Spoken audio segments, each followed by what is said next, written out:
Welcome back to the Bourbon and BS podcast, everyone. This is episode 128. Do not adjust your screen. Nate Hale is not wearing glasses. That is actually, and it also kind of looks like Dustin. I feel like the three of you guys could. Great. Your mic's on.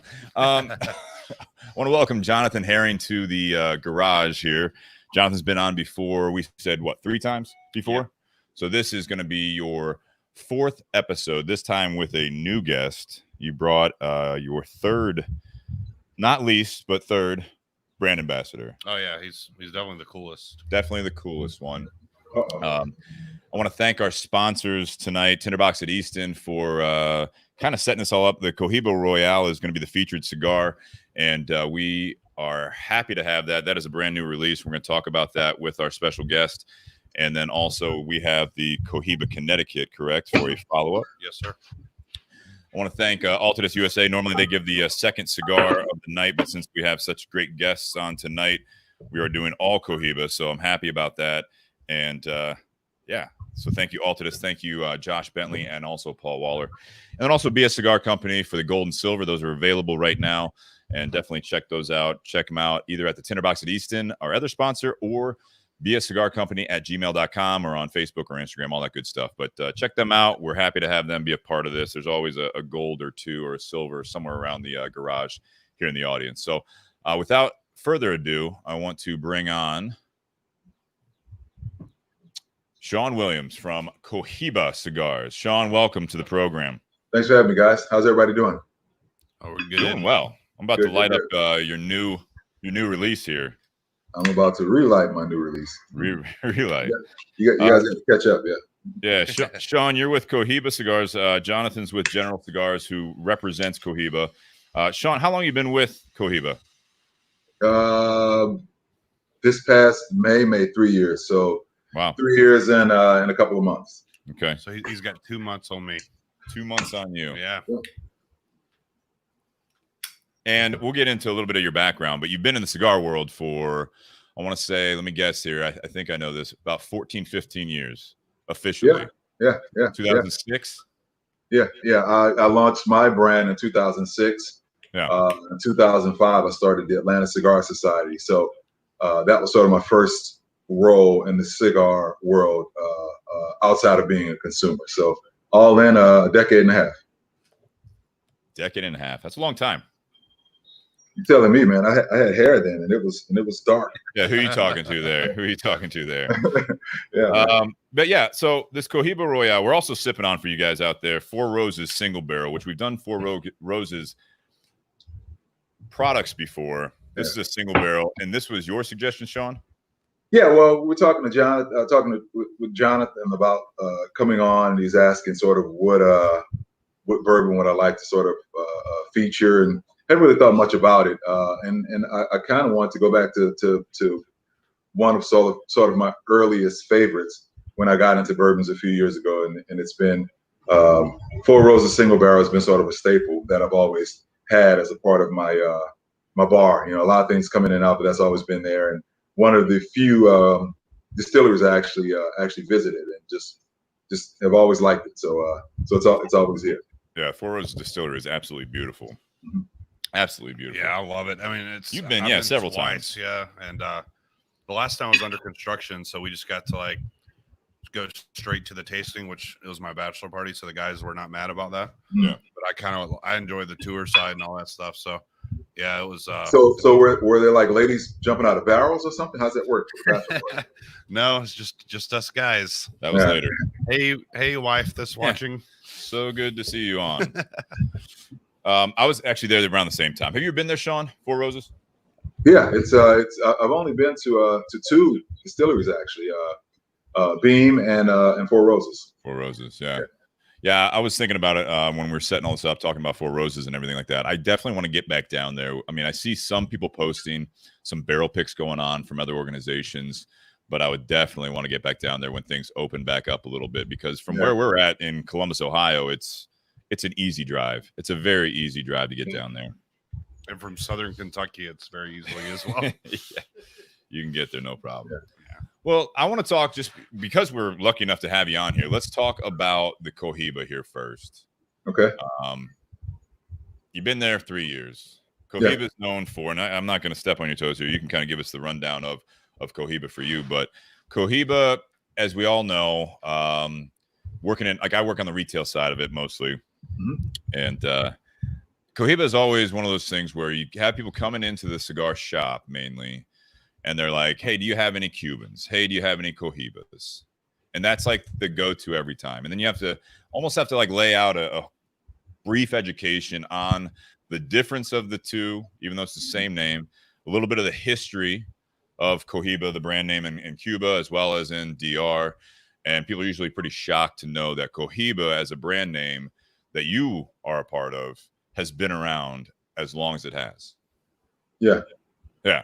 So tell us a little bit about Cohiba and then a little bit about the Royale. Like, but I mean, where's Cohiba? If I'm not mistaken, it was actually a brand name registered here in the U.S. before it became a brand name in Cuba.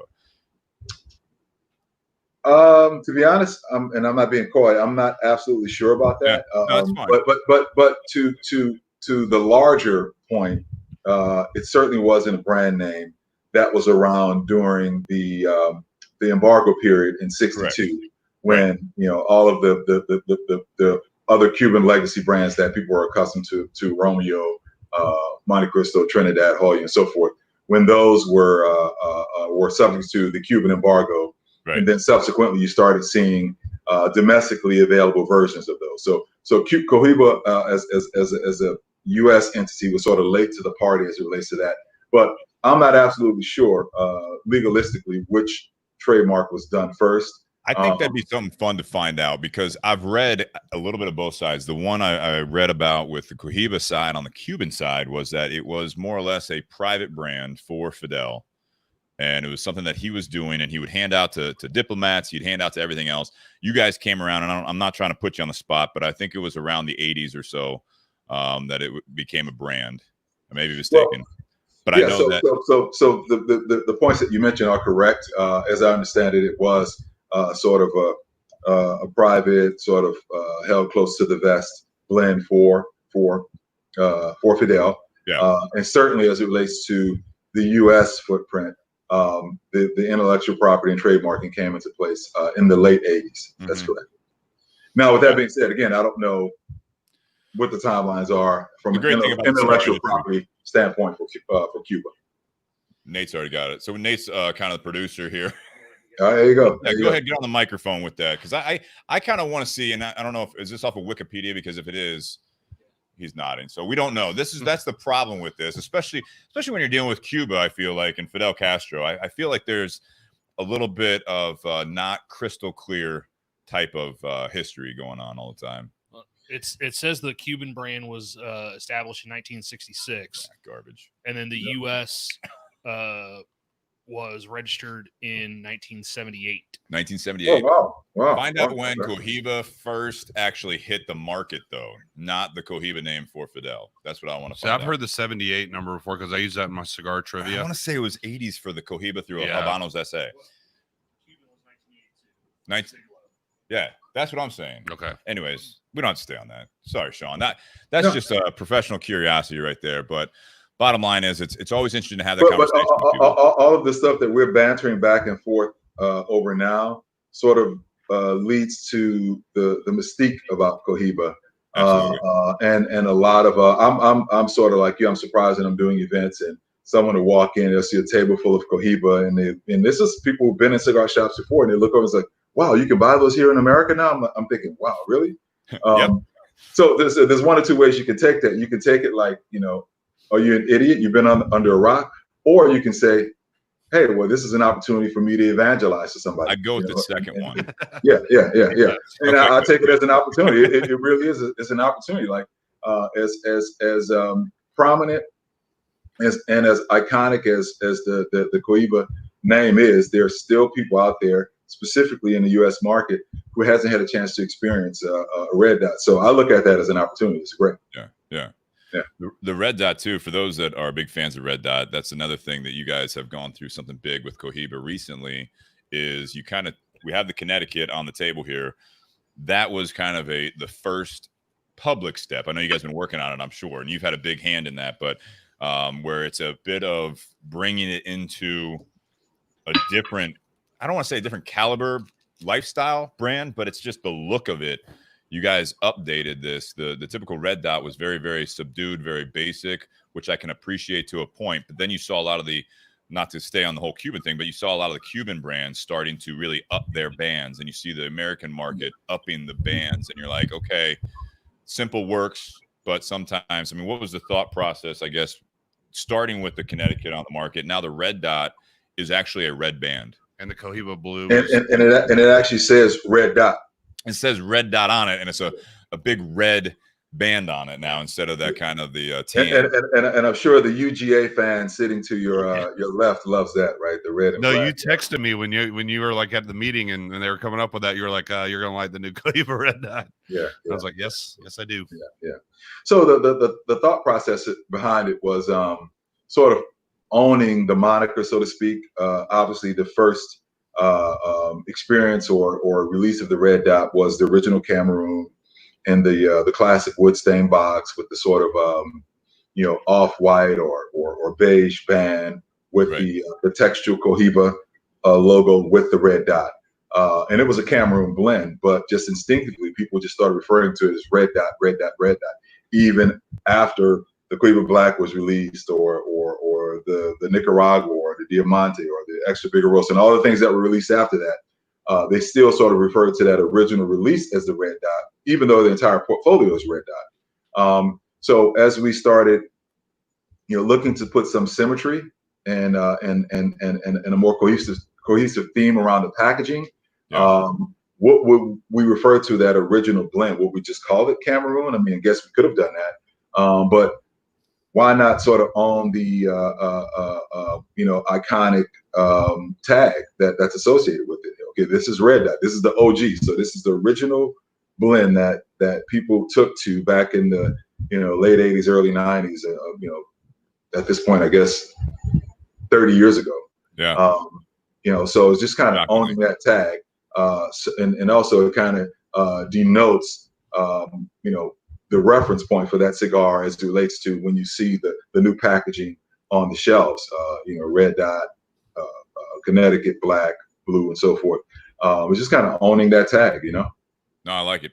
And you guys rebranded the boxes and everything else. I mean, it's all, I mean, it's weird. Like you mentioned the original red dot of the Cameroon. I mean, it's just how it was, just that kind of very basic box, very basic presentation. It was kind of the, I don't know. I always look at it as like the mentality of like the cigar is going to speak for itself. Right. That was a classic time, man. I mean, the cedar sheath, the vellum paper, that was just sort of a classic time, I'm sure you're saving a couple of those boxes sealed and for future posterity's sake. I don't know if I'm saving them. Do I have a couple? Yeah, but I'm not a collector by any stretch, man. Yeah. I did notice though with the blue one, we did just get some Cohiba blues in, and you guys have some of the new boxes. I don't know if you guys are aware of this. Sometimes we tell reps these things and they're not even aware of it. We got a shipment in, and we got 2 of the brand new blue Toro boxes, and we got 1 of the old blue Toro boxes.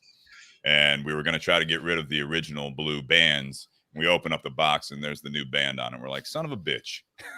So you got wait. It's the old box band in an old box. Correct. That's actually not a bad thing. You can just refill it to the new box. So interesting. It's better than the other way around. If there are more collectors for the blue right now, I feel like that'd be worth something, like a unicorn box. You know what I mean? Yeah. But like the Prince Purple album or something, right? Yeah. We're just gonna sell them. With the Royale, what are we looking at here? I mean, this cigar is you've been a part of blending which ones? The Spectre, Silencio, which is my signature cigar that we don't sell. Both Spectres, Connecticut, and the Royale. I don't think I'm missing anything. Yeah. No.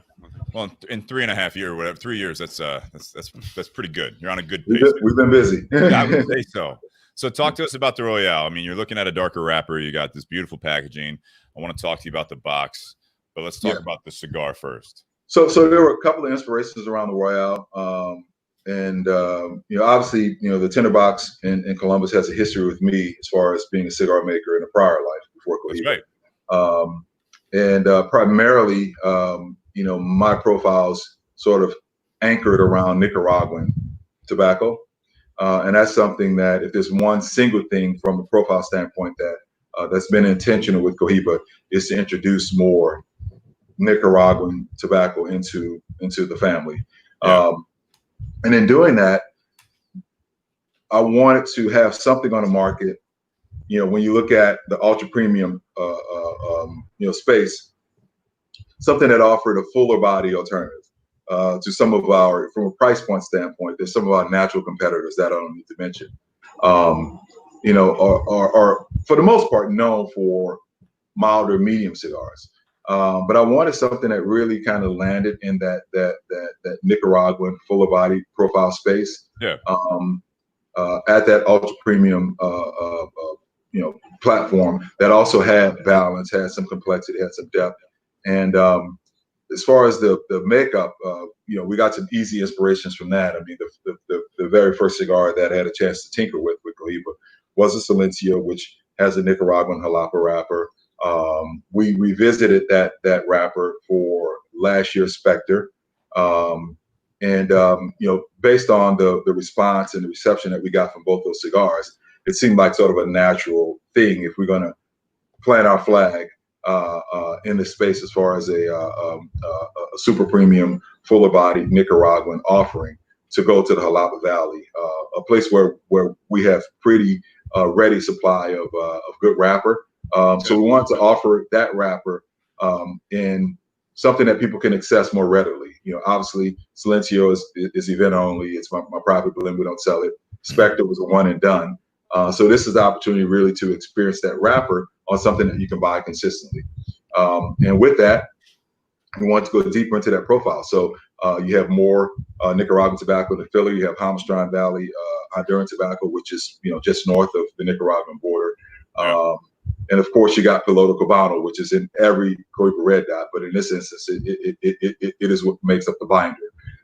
So that was kind of the point. We wanted something that really played in that space of the ultra premium world, but offered a fuller body experience, more Nicaraguan or Central American centered experience, and that was sort of the thought process behind this. Explain to me, just because I hear it, and I'm not again putting you on the spot, maybe I am, but like ultra premium. Explain the terminology as far as your brand stands by the ultra premium, because a lot of times in the cigar world, you'll hear premium, you'll hear super premium, you'll hear ultra premium, and it's sometimes funny where you hear like, how premium are we going? Like, where do you stop that gauge, and what's that scale of premium? How much? This cigar is $8. It's kind of premium. It's sort of premium. It's just kind of. I mean, I get what you're saying, being at that top level, if you will. Yeah. So I don't make a delineation necessarily between the term ultra and super. I just personally like ultra better, just whatever reason. Then from there you get into like unicorn, right? which is Spectre and things that are one and done that you won't be able to get anymore. But this kind of talks to the price point, the placement, the packaging, the presentation, and also just the overall blend. There's not a ton of cigars out there, and I challenge you to look it up, that have really good Jalapa Valley Nicaraguan tobacco that makes up the wrapper. There's just not a lot of it. So it's unique. Yeah. So in highlighting that alone, that really kind of sets it apart, right?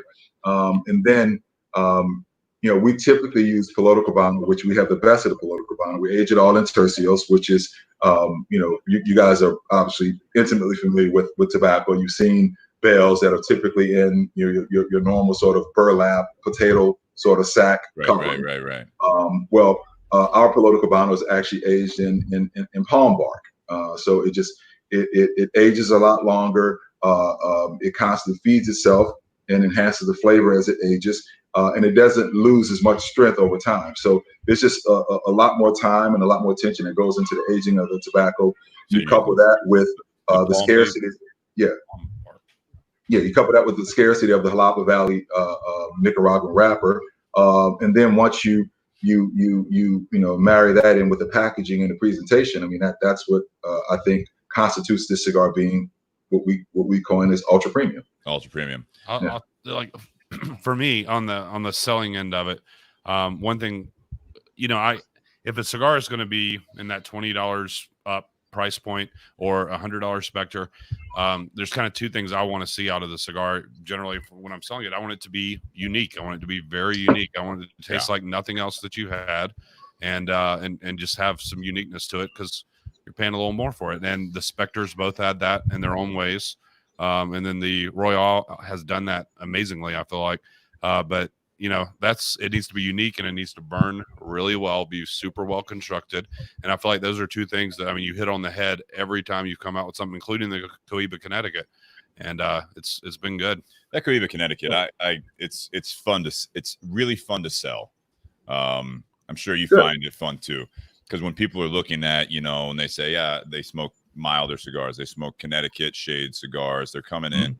And you're talking to them about some of the newer ones that are available or stuff they may not have had. I mean, everyone's had, if you've smoked a certain period of time, a lot of smokers have had, your typical Monte Cristo classic, your Ashton, your, Fuente, Connecticut shade stuff. You've got everyone now doing different things.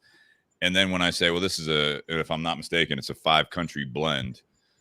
6 different leaves, 5 different countries, correct? And it's not only it's a double Connecticut, right? It's got broadleaf. Is that right, or is it just Connecticut shade? It's got Connecticut shade. It's actually it's not. It's Connecticut shade in that it's a Connecticut shade method, but it's actually grown in the Los Rios region of Ecuador. What's the binder on that Connecticut? The binder is San Andres. That's what I was thinking. That's what I was thinking. It's a very unique binder that always threw me off. Because it's something that when in a Connecticut shade, you're not going to be thinking San Andres. Yeah. I mean, in the filler, you have Brazilian Matafina. You have Ligero from Jalapa Valley, Nicaragua. Olor Dominicana, which is a fuller Dominican tobacco. And, of course, Piloto Cubano. So there's a lot going on under the hood with the Connecticut. That cigar would be on my island. Like 10 cigars to take with me, that would be on there. So you're just not going to – you're not going to blend a mild cigar. Like even the Connecticut. That was sort of Spectre is a fun project to wear. It's a bitch. It's a bitch of a project, but it's a fun project, right? Why is that? Because you go into it and there's no real guardrails, right? It's like just dig into the stockpile, see what we can put together. We don't care what's going to cost. Let's just get as out there as we can with the packaging and just have a lot of fun with it. And there's no real guardrails. Well, Connecticut has some constraints on it for a number of reasons, right? This is going to be a product that was going to live in a portfolio past, the initial release. It's something that was going to round out the entire portfolio. Right. So it had to really make sense for the retailers and for the reps as far as selling it. And it had to complement the entire range.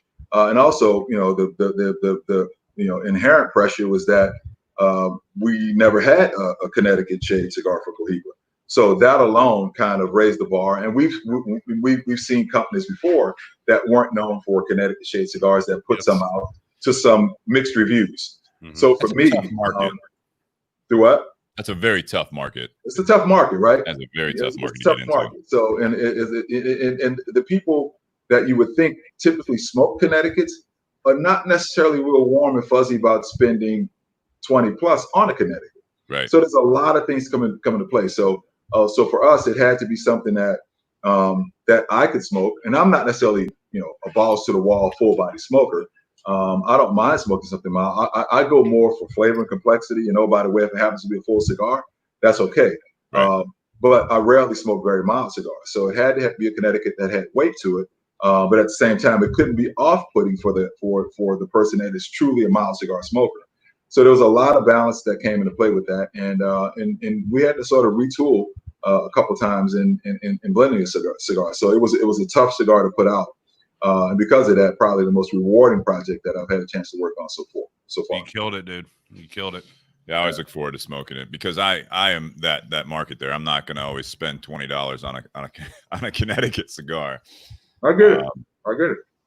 Yeah, I like selling $20 Connecticut's. I love that part. Absolutely. I like smoking the samples. And I like smoking whatever Jonathan brings in, especially the Cohiba stuff. I need to get another box and just take them back around to those guys. I mean, because it's, you know, every time people smoke it, they're always impressed. So They are. I need to do that. Thank you. So I wanted to ask, okay, let's talk about the packaging. All right. So on the band, you switched it up with the Connecticut. I just noticed something because I'm studying the Royale. It seems like a much bolder band, yet there is subtlety there that just actually for the first On time the Connecticut? Well, on the Connecticut, but I saw it first on the Royale because the light hit it. We got some sunlight still coming in the garage. But so you got the beautiful, you know, this is like a carbon fiber kind of look to it. Yeah. And then you've got Cohiba Royale. You got this red. The red on the lines above and below Cohiba says Cohiba Royale on it. Never noticed that until right now. You never noticed it either. So that's Sean. Did you notice that? Yeah. You've noticed that you had a big part of designing. Well, I didn't design the bands, but yeah, I certainly noticed the little. So now look at this one. Subtle elements, yeah. Because I know you didn't see that one. No. He's looking at the Connecticut right now. Oh. Yeah. See, I like that. It's a different take, in my opinion, on kind of the hologram thing that obviously some of the Cuban markets doing, and now we have some of the American markets doing a little bit of Honduran. I can think of a couple I'm not going to necessarily mention, but this is a different take on something very subtle that if there was a market for like counterfeit Cohibas that you're doing, this would be a tough band to reproduce. Yeah, listen, if somebody's willing to pay with the money we spent on these bands and order them from literally the best band manufacturer in the world out of Holland and put it on a counterfeit cigar, listen, more power to them, man. Good luck.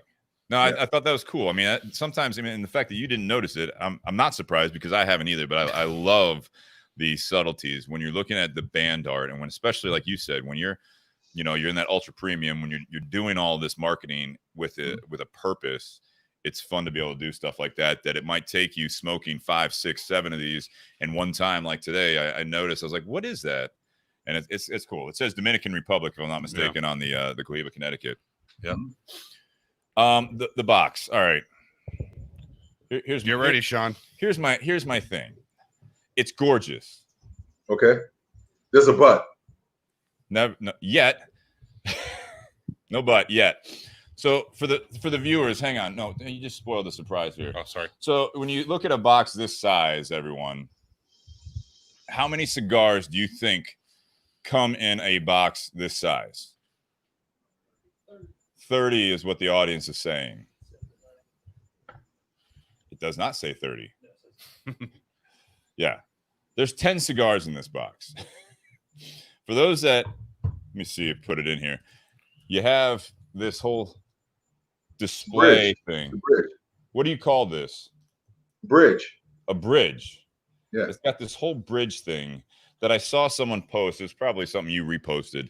But I saw someone post it on like a stand in their walk-in humidor, and there was 3 of these boxes. So when I saw that, I get it. Us at Tinderbox at Easton, we use bins. So this is the alternative packaging. If we've got the other, where's that little box at? Can someone bring that? No, don't throw it. We're better than that. Some of us are better than that. Thank you, Kyle. This is the alternative, and I love these boxes. Packaging that works perfect for us. Was that a 4 count, 5 count box? 5 count. 5 count box. It's got the description on it. It's a toss up for me. I love the box. It's a lot. Yeah, I mean, can you sell these boxes just by themselves? Is there a Cohiba Royale humidor coming out in a similar fashion?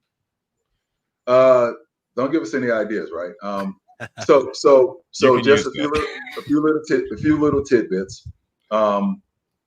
That box design is actually patented, which I didn't even know you can patent a box design, but it's actually patented. And in full disclosure, initially the thought process was we'd have the bridge of 10 with 10 under that. So it would have been 20 cigars. Okay. I can see that. So when you have a cigar like this, you want to do something special. Price points are going to be what they are. it's easy to sort of exclude a big universe of buyers as far as buying a box. So picture the price of the cigar, and it's 20 in that box, right? Yeah. There's guys who's going to want a box. It's a presentation piece. It's something that you're going to want to keep. There are people who are really into packaging, right? But if the VIG was 20 in that box, that makes it a little less accessible. And to me, for a luxury brand to be effective, you want it aspirational yet accessible, and sort of eliminating that second row of 10 cigars. We just made the someone experiencing the cigar in the true way that we intended from a presentation standpoint. The whole kit and caboodle. It's just more accessible that way. Oh, there's definitely a caboodle on this one. Well, Sean, not only is it more accessible to the customer, it's more accessible to a retailer to try it out in a 10-count box. You're not wrong. And so I've been able to sell it more because of that, and it helps. And just say, hey, try it out. It's a cool piece. It's an amazing cigar, but it makes it a little easier for us as well. I mean, you're not obviously the first to do an extravagant box that when you look at it, you've seen the Spectre boxes, right? I've seen the Spectre boxes. You know, you didn't coffin these, which that would have been a little bit over the top if you had a bridge with 10 coffins in there, and then it's just like, all right, come on.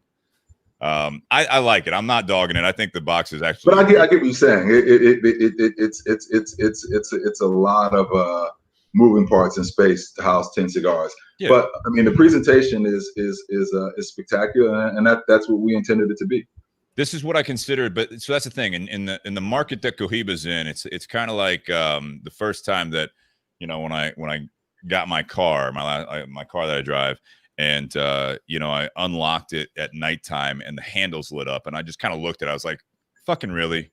Like, why are my handles lighting up? And when you open the door, do you have the logo that hits the ground? No, I don't. I've seen that too. I've seen it. Yeah. No, I mean, I think it's that doesn't suck, cool. Right?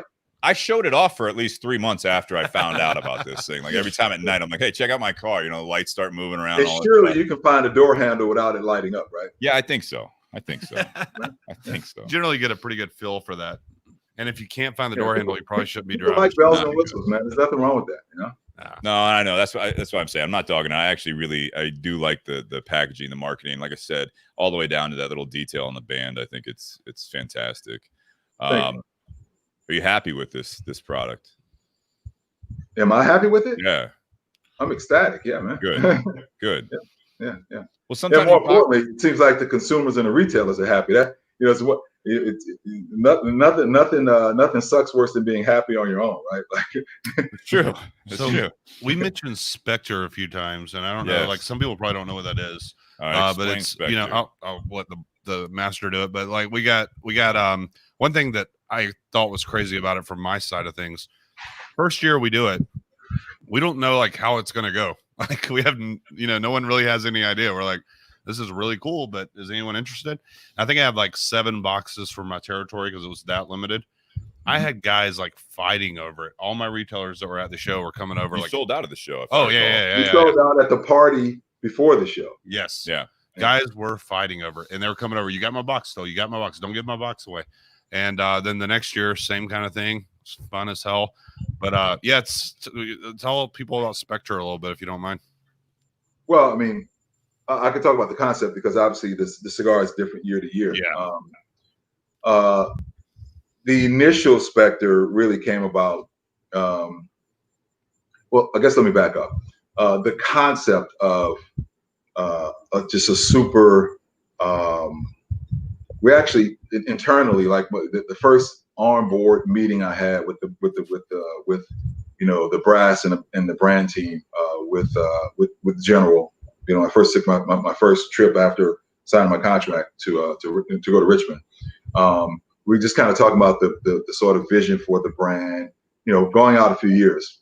And one of the things in there was, and we didn't know time-wise exactly when, but we wanted to do something really, really, really, really special to highlight, you know, just sort of the depth that we had as far as rare tobaccos and what we can really do, you know, and not be constrained with the normal sort of considerations you make for a big brand. Like, you know, you want to put out a great product, obviously, but you know, volume is a consideration, right? You know, it takes a lot to power the engine, so you have to sell a lot of cigars.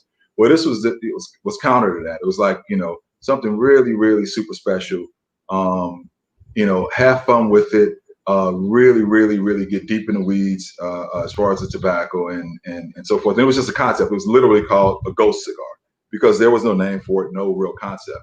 And I was just sort of, you know, in the ether, kind of, you know, tucked away and not really knowing where we're going to execute this.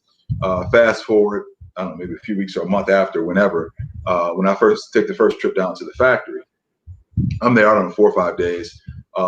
And I think it was my second day, you know, they took me around to a few facilities where we store tobacco.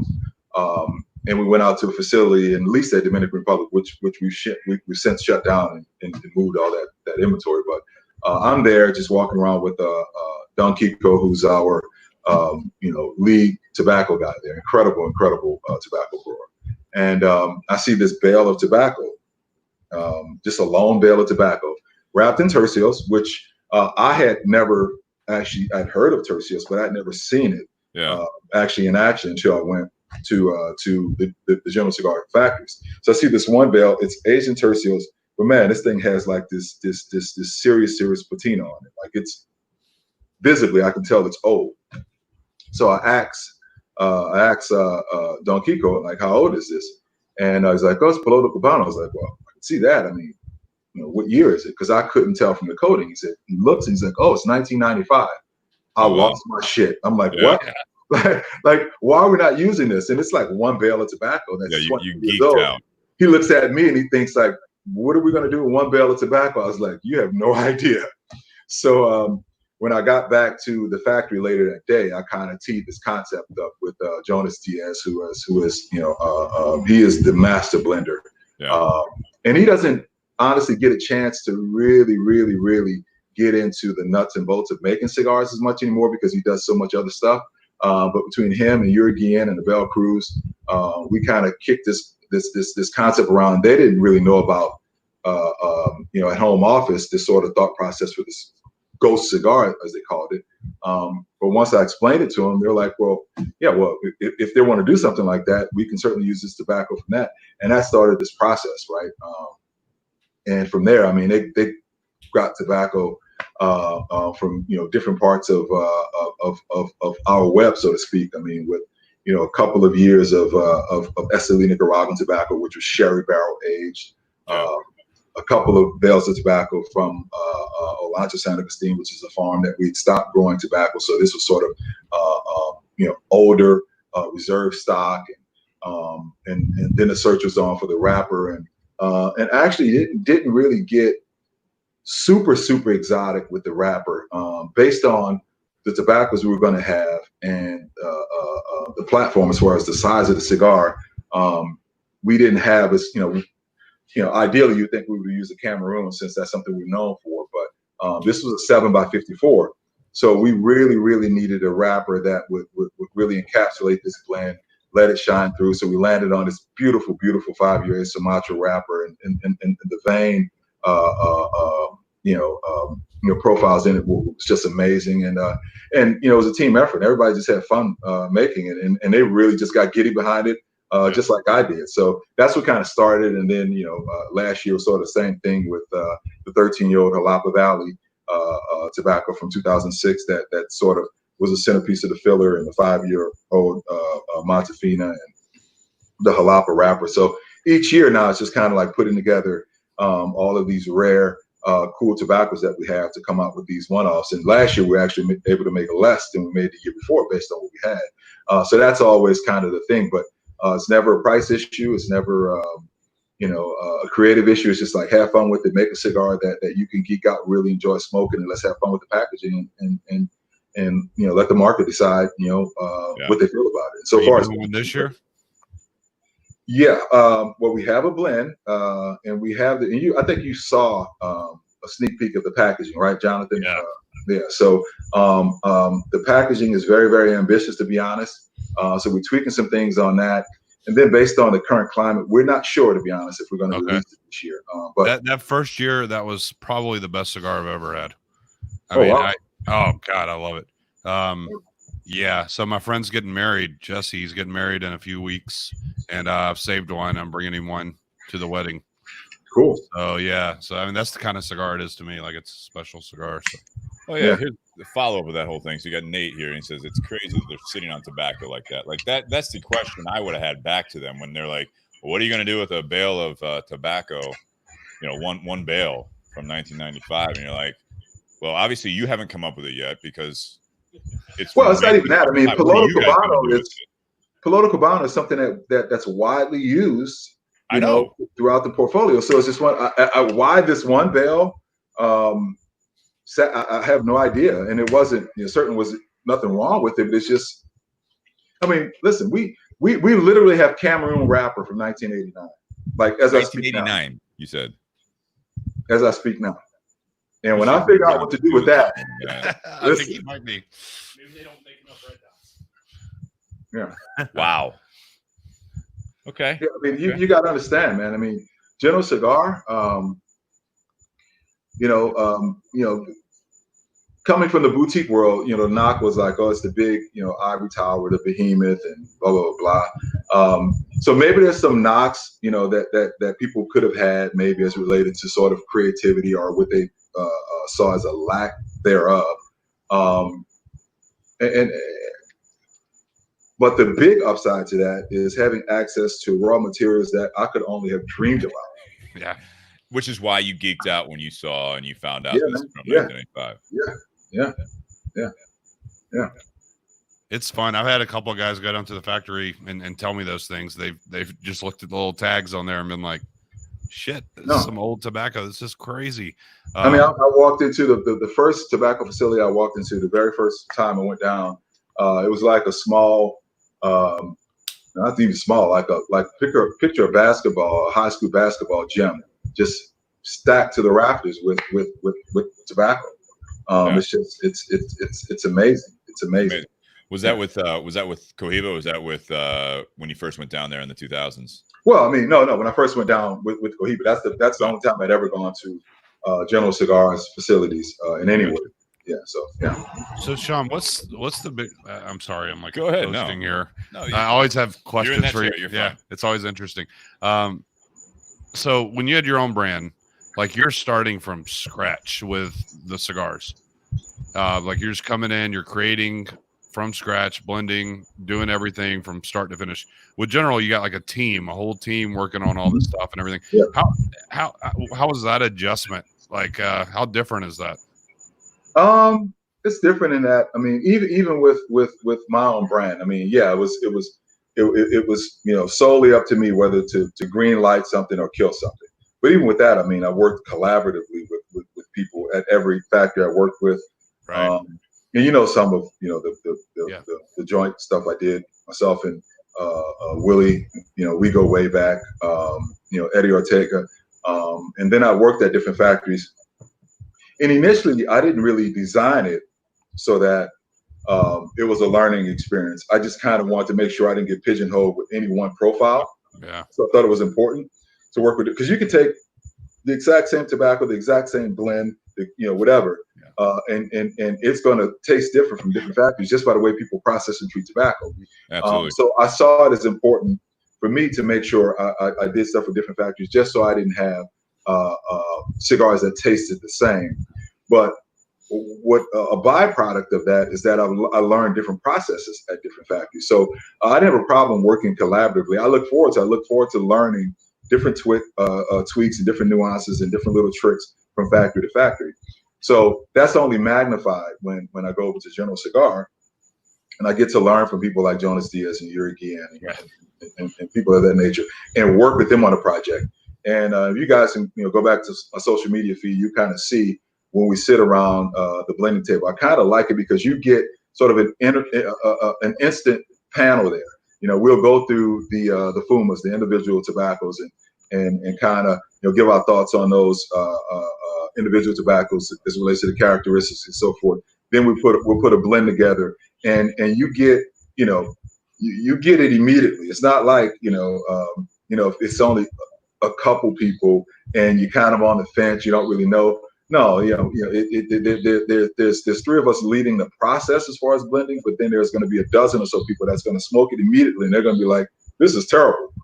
Yeah. So I don't mind that. I mean, it keeps you honest, especially the stakes are a little bit higher, right? Like with a small boutique brand, you make a small batch product, you're gonna move it, you're gonna sell through, and you're gonna have enough of an audience that likes it for it to make sense. Something that's going to have such a broader audience, it has to have a broader appeal, and it has to make sense. So there should be more guardrails in place, more checks and balances in place. But ultimately, I'm still at the forefront of leading the process, which is that's the most important thing to me. So as long as I get to offer my influence, now even with that being said, I think that process sort of saved us in a sense, especially as it relates to Connecticut, the Connecticut project. I was sort of hell bent on doing a Connecticut shade grown here in the U.S.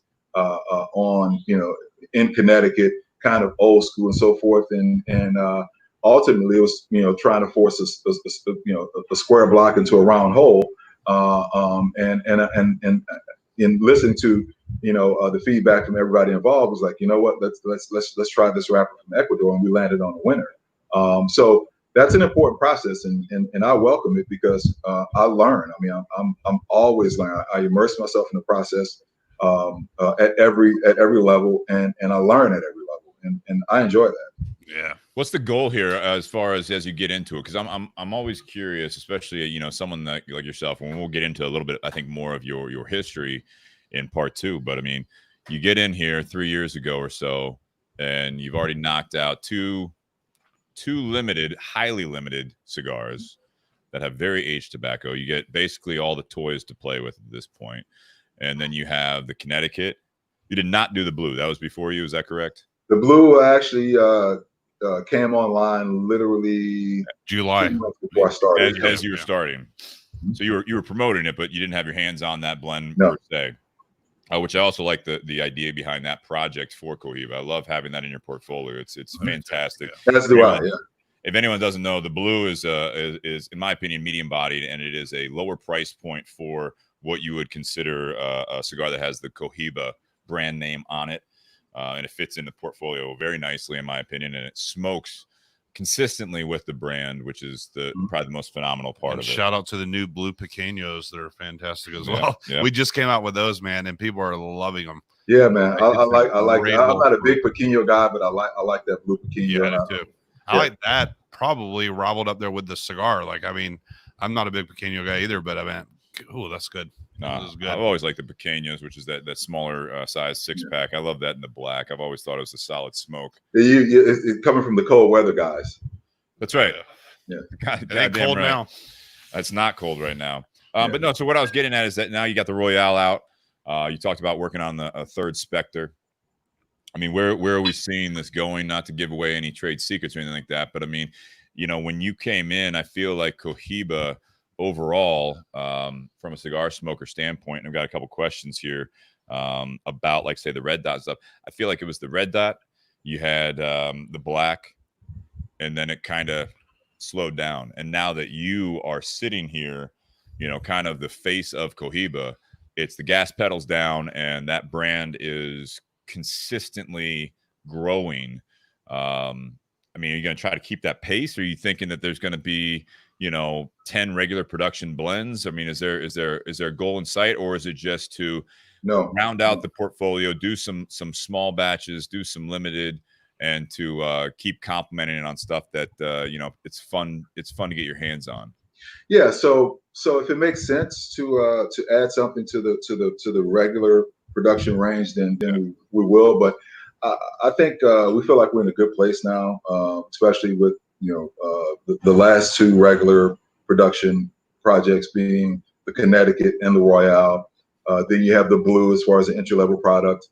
The black was sort of the long-standing Maduro, more of a classic Maduro blend, not as heavy, more black coffee, bitter chocolate, kind of a classic throwback of a Maduro. Still, solid cigar, does very, very well. So now we think we added a complement to that.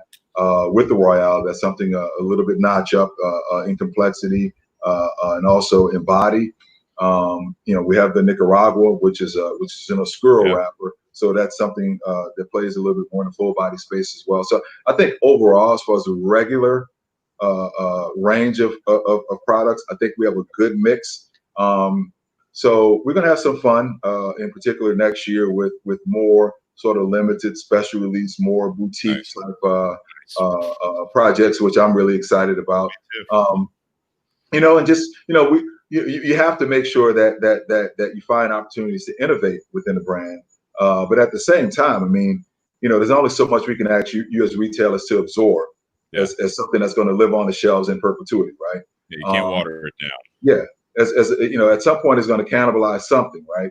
And it's not always your competitor. So we want to make sure that we're offering something to you as a retailer to say, hey, this is something kind of exciting and interesting about the brand that you can dialogue with the consumer about, give the consumer something to look forward to, and also hopefully get a new consumer interested in the brand so that they can get in and explore the sort of regular production stuff. So here in the near future, I can tell you for sure, we're going to be concentrating more on small batch, really, just kind of more, boutique centric type releases, just to sort of keep the brand fresh, man, and make sure we're innovating and having fun doing what we do as cigar makers, and give retailers and consumers something fun to experience with the brand. No, I love it, man. I love it. What do you guys think of this Four Roses? I feel like, when we get a guy like Sean on here, as we talk cigars for, you try to do like the first hour or so with, kind of half and half. You kind of do that. But I feel like when we have bourbon people on, we talk about the bourbon for about 45 to 50 minutes. Yeah, I forgot this is Bourbon and BS. So what say you as far as the bourbon? It's kind of just a name. But the bourbon. All right. So we've got the Four Roses single barrel. And it's interesting to me because when we were talking beforehand with Four Roses, I don't need to, if I try to explain a lot of the different codes, there's 10 major codes, if you will, on how they operate. And if you've been to the distillery, which the three of us have, I would recommend a trip. I think that not only is the distillery absolutely gorgeous, they've done the construction. In fact, I was down there. It sounds like the same time that Jonathan was down there, that we were not able to do the tour because they were doing construction, but we did the tasting. They have the chart. Check out, I know it sounds silly. I mean, because a lot of times with cigars and whiskey and other things, you go to like the brand websites, and I have not checked out Cohiba's, so I'm probably gonna. It's really good now. It used to not be, but now it's great. Not trying to insult anyone. Cigar World. What I was going to say is compliment. I didn't build the website. I want to compliment the old one or the new one. So I want to compliment Four Roses website in contrast to a lot of specialty product type of websites and company pages where they're very, very brief. And so when you're researching a product like a whiskey or a cigar, I feel there are times where you have to go to all the review sites. You have to go to what people are saying about them because they have more information about it than the company's going to release. Four Roses, on the other hand, their website's very comprehensive. It breaks down kind of like the tour does as far as, what the code means. If you look up the code for certain of their whiskeys, there's different yeast strains, there's different mash bills, and there's a process of how they keep it unique yet different and consistent, which is what I like about it, is that if you want an education crash course on Four Roses whiskeys, that you don't have to look any further really than beyond their absolute website, because they take the time to break it down. And I think they take pride in that, which I absolutely love. The way that you're explaining the Cohiba cigars, the tobaccos, I feel like Cigar World is much the same way. A lot of times, we're looking up information on a cigar, and all it is literally, it's like Nicaraguan wrapper, Honduran binder, and Nicaraguan filler. And you're like, yeah, but I kind of want to know a little bit more. Why am I tasting it? There's a big difference, man. Nicaraguan wrapper, I mean, is it Ometepe? Is it Condega? Is it Esteli? Exactly my point, yeah. It's a big difference. Yeah. So this one, from what I can find out, because when we were talking before the podcast, the single barrel, if there's like store picks or barrel picks, if you will, they will give you the 4-character code.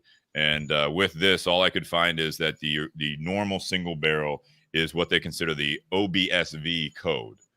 And the breakdown that I saw on that, just to kind of give you guys, because again, there's a whole triangle basically of how they describe it on the different barrels and the different yeast and everything else. But this one here, the O basically stands for it is distilled at the Lawrenceburg, Kentucky distillery. And then the B is the mash bill. So the second character is the mash bill. And if anyone out there is listening enough, I am messing this up, let me know. But this is what I was able to find from the source.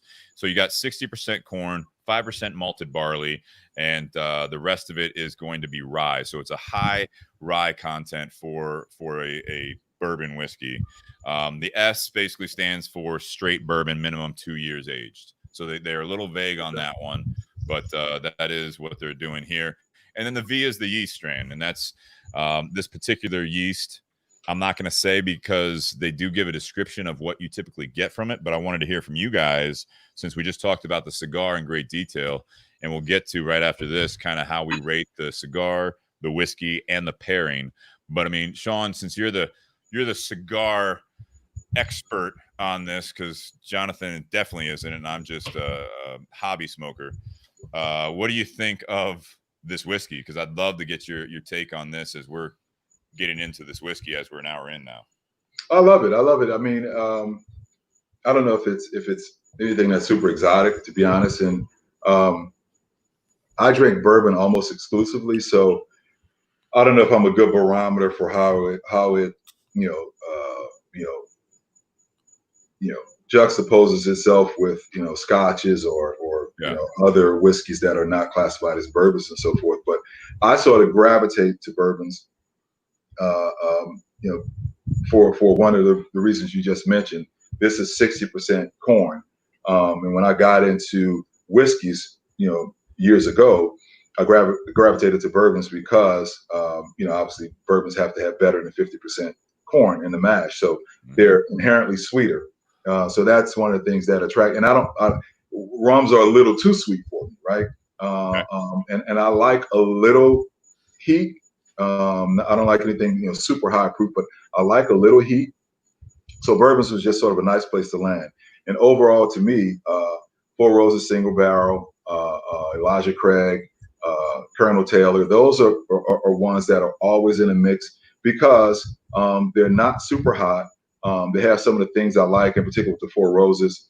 It has sort of a light sort of a caramel finish. I like the texture. Not super long finish. It's not like mapley like the Basil Hayden Dark Rye, which I love, but that's more maple, longer finish. This just pairs well for me with with the Royale. If I have something that's a little bit bolder. And I'm going to actually transition to a lighter cigar next with the Connecticut, and it allows me to transition between different profiles of cigars. So that's why it's something that's sort of always in the mix for me. So I love it.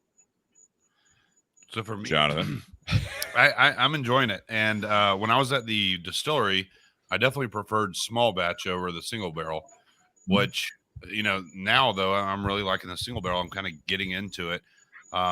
But I'm definitely getting a fruitiness, like almost like pear, apple, like a light fruitiness, a little crisp fruitiness to it.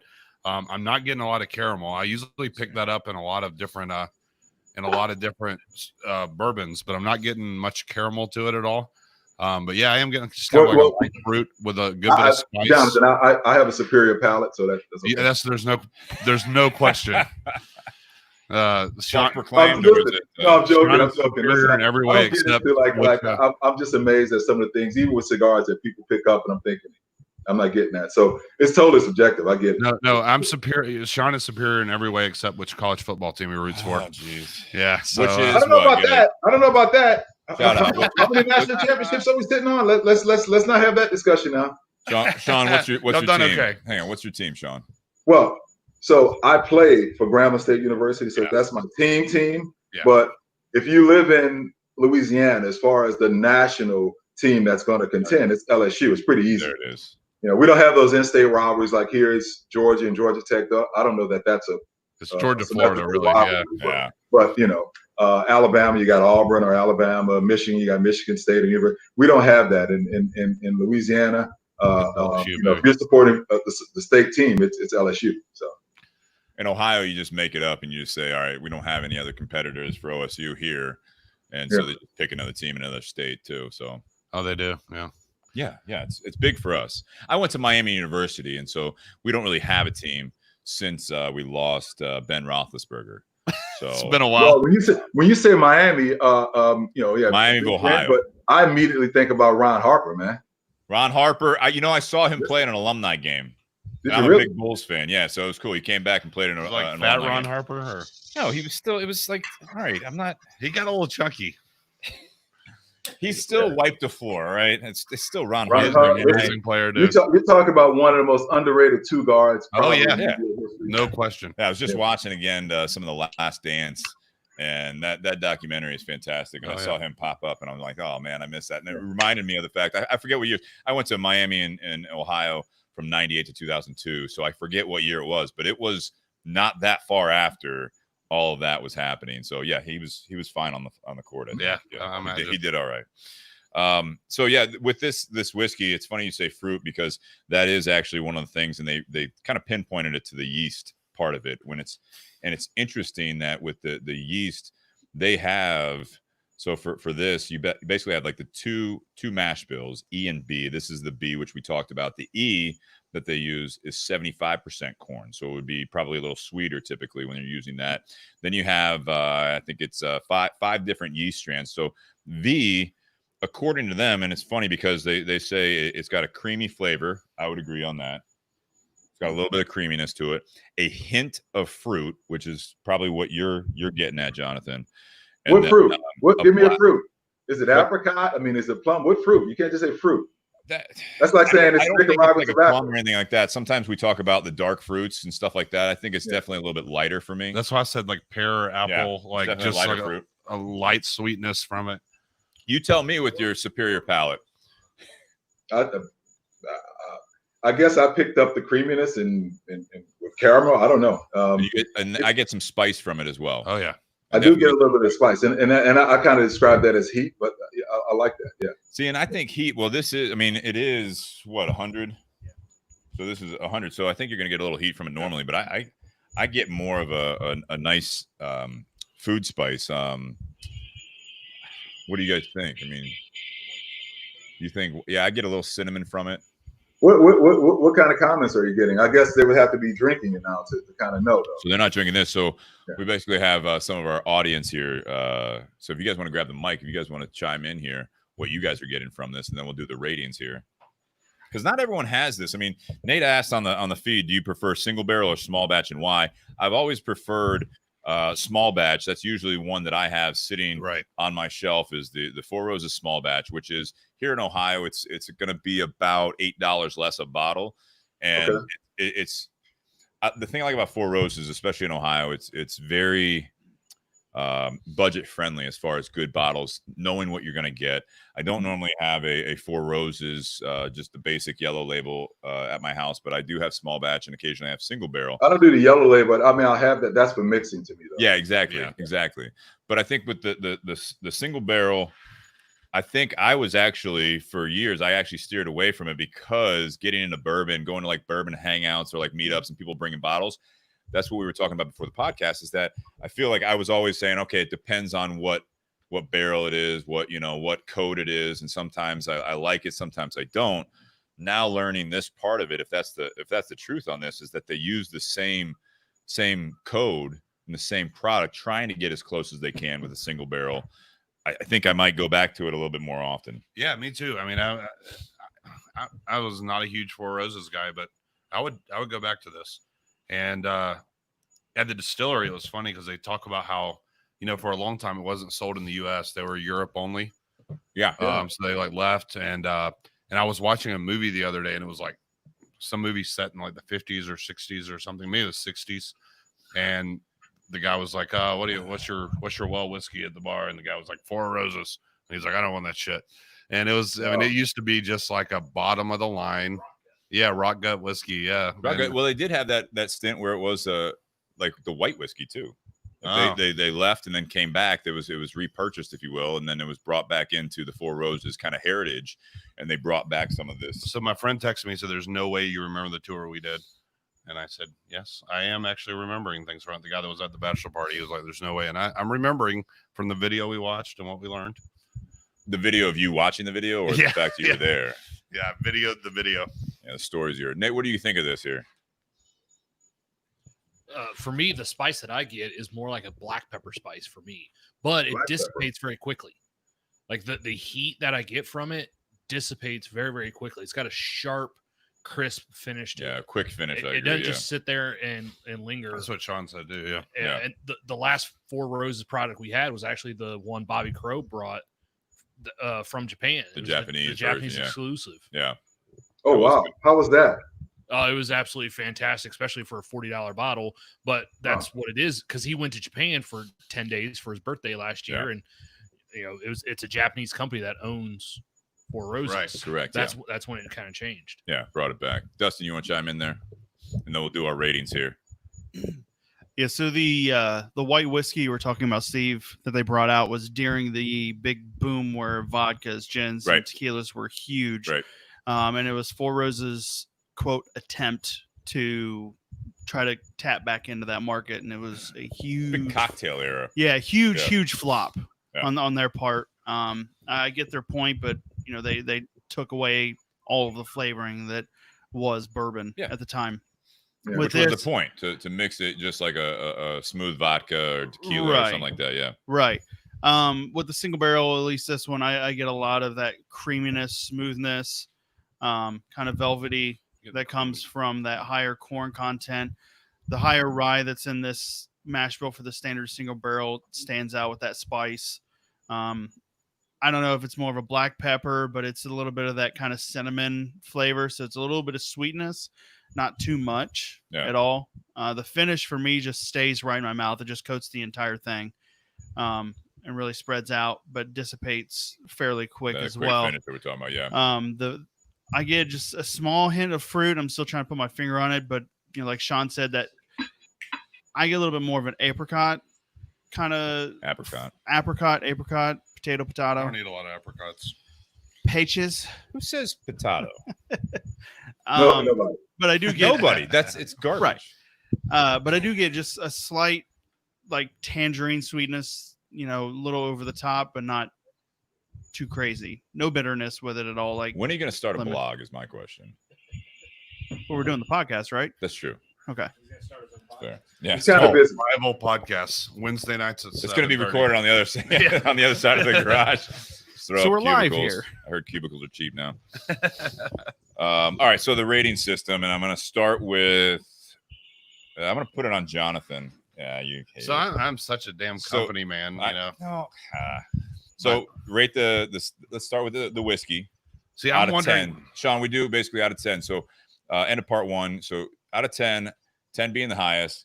And if you want to do a why, that's fine if you want to explain. But the whiskey first, cigar, and then the pairing, 3 different ratings. Wow. Out of 10. Out of 10. So I'm wondering if I like the cigar so much. I mean, like the whiskey so much because of the cigar this time. Ooh. Like, I wonder if it's definitely, influencing the way the whiskey tastes. You are a company man. But yeah, I mean, the cigar is easily a 9 for me. I mean, I can smoke it anytime. Love it. I feel like it's super complex, full flavored, while being like medium plus to full bodied. Yeah, which is kind of my sweet spot. If I was a customer and made the same as I make now, I'd probably smoke it once a week, maybe twice a week. It'd be a good end of the week kind of cigar. Yeah. So but I love the cigar. The whiskey, I would give it a solid like 6.5. I would say. You sure? Yeah, 6.5. I like it a lot, but there is a lot of other stuff that's more. I like that caramel. I like that deep caramel flavor, and I'm not really getting that from here. And that's one thing I always look for in bourbon. So, but I think the pairing is really nice together. I'd say like the pairing's an 8. And it goes really well together, and it's a fantastic pairing. I would smoke the cigar and drink that whiskey in the future. Yeah. Sean, I do love this, especially because you had a lot to do with this cigar. I'm always curious the rating system for the creator of the cigar, if you will. So let's start with the whiskey out of 10. The Cohiba Royale. I'm with Jonathan. I probably rated a 7, but that's not a bad thing to me. So I used to own a restaurant in New Orleans, and I hired a manager, Of course you did. Jared Wall, great guy. And it's like I was just always just like running myself crazy, wanting this to be perfect, this to be perfect. And he's like, listen, calm down. He says, if you have a restaurant and if across the board you're hitting a 7, you're doing great. Yeah. Right. Because once you get above there, it's just like, especially for, your normal sort of, lunch spot that deals with a lot of sort of business people or whatever. That's not high end. I mean, the 7 is kind of where you want to be because you can kind of keep that consistent, and that's what I like about this bourbon. It's consistent with just about anything that I pair with it. So I give it a solid 7, but that's a good thing as it relates to that. The cigar, I don't think anything's perfect. So I'm probably at a 9 on it. I think for what it is, it performs. It does what it's supposed to do. I like the body. I love the taste. I like the nice upfront spice. I like the sort of deep textures of that Nicaraguan sort of coffee profile. But nothing's perfect, right? But so I give it a 7. And in the pairing, I guess sort of splitting the differences is about an 8. But again, I mean, if you can consistently get that, I mean, you're doing all right. The pairing's a 7. Pairing's about an 8. And what was the cigar? The cigar was a 9. He said 7 last. Yeah, you said a 7 at the last second. You threw me off there. You said 9, and then you went to 7. Maybe I was referencing the bourbon again, or maybe I got confused. But you threw me off here. I'm like, 7, okay, that makes sense. Cigar 9, pairing 8. All right. Just wanted to clarify for the listener. So Sean and I are right on here. I've never, All right. Yeah, you are actually, and I think that's fair. I think the single barrel Four Roses, I kind of refer to your phrasing there as that it performs and does what it's intended to do, which I always think when you bring in price, a lot of people when they're rating things, especially the blind rating, they're like, I don't want to bring up price. You don't want to talk about. But I think when you know what you're drinking, you know what you're smoking, and you know what the price tags are on. And again, in Ohio, for example, the Four Roses single barrel is $39.99.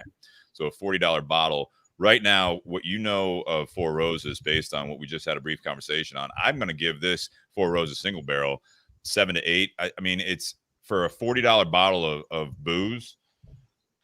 Yeah. Everyone else right now that's smaller, obviously, than Four Roses, I feel anything, and you come from the boutique market, when it comes to cigars, Sean, it is something like this is not your just big name mixer whiskey.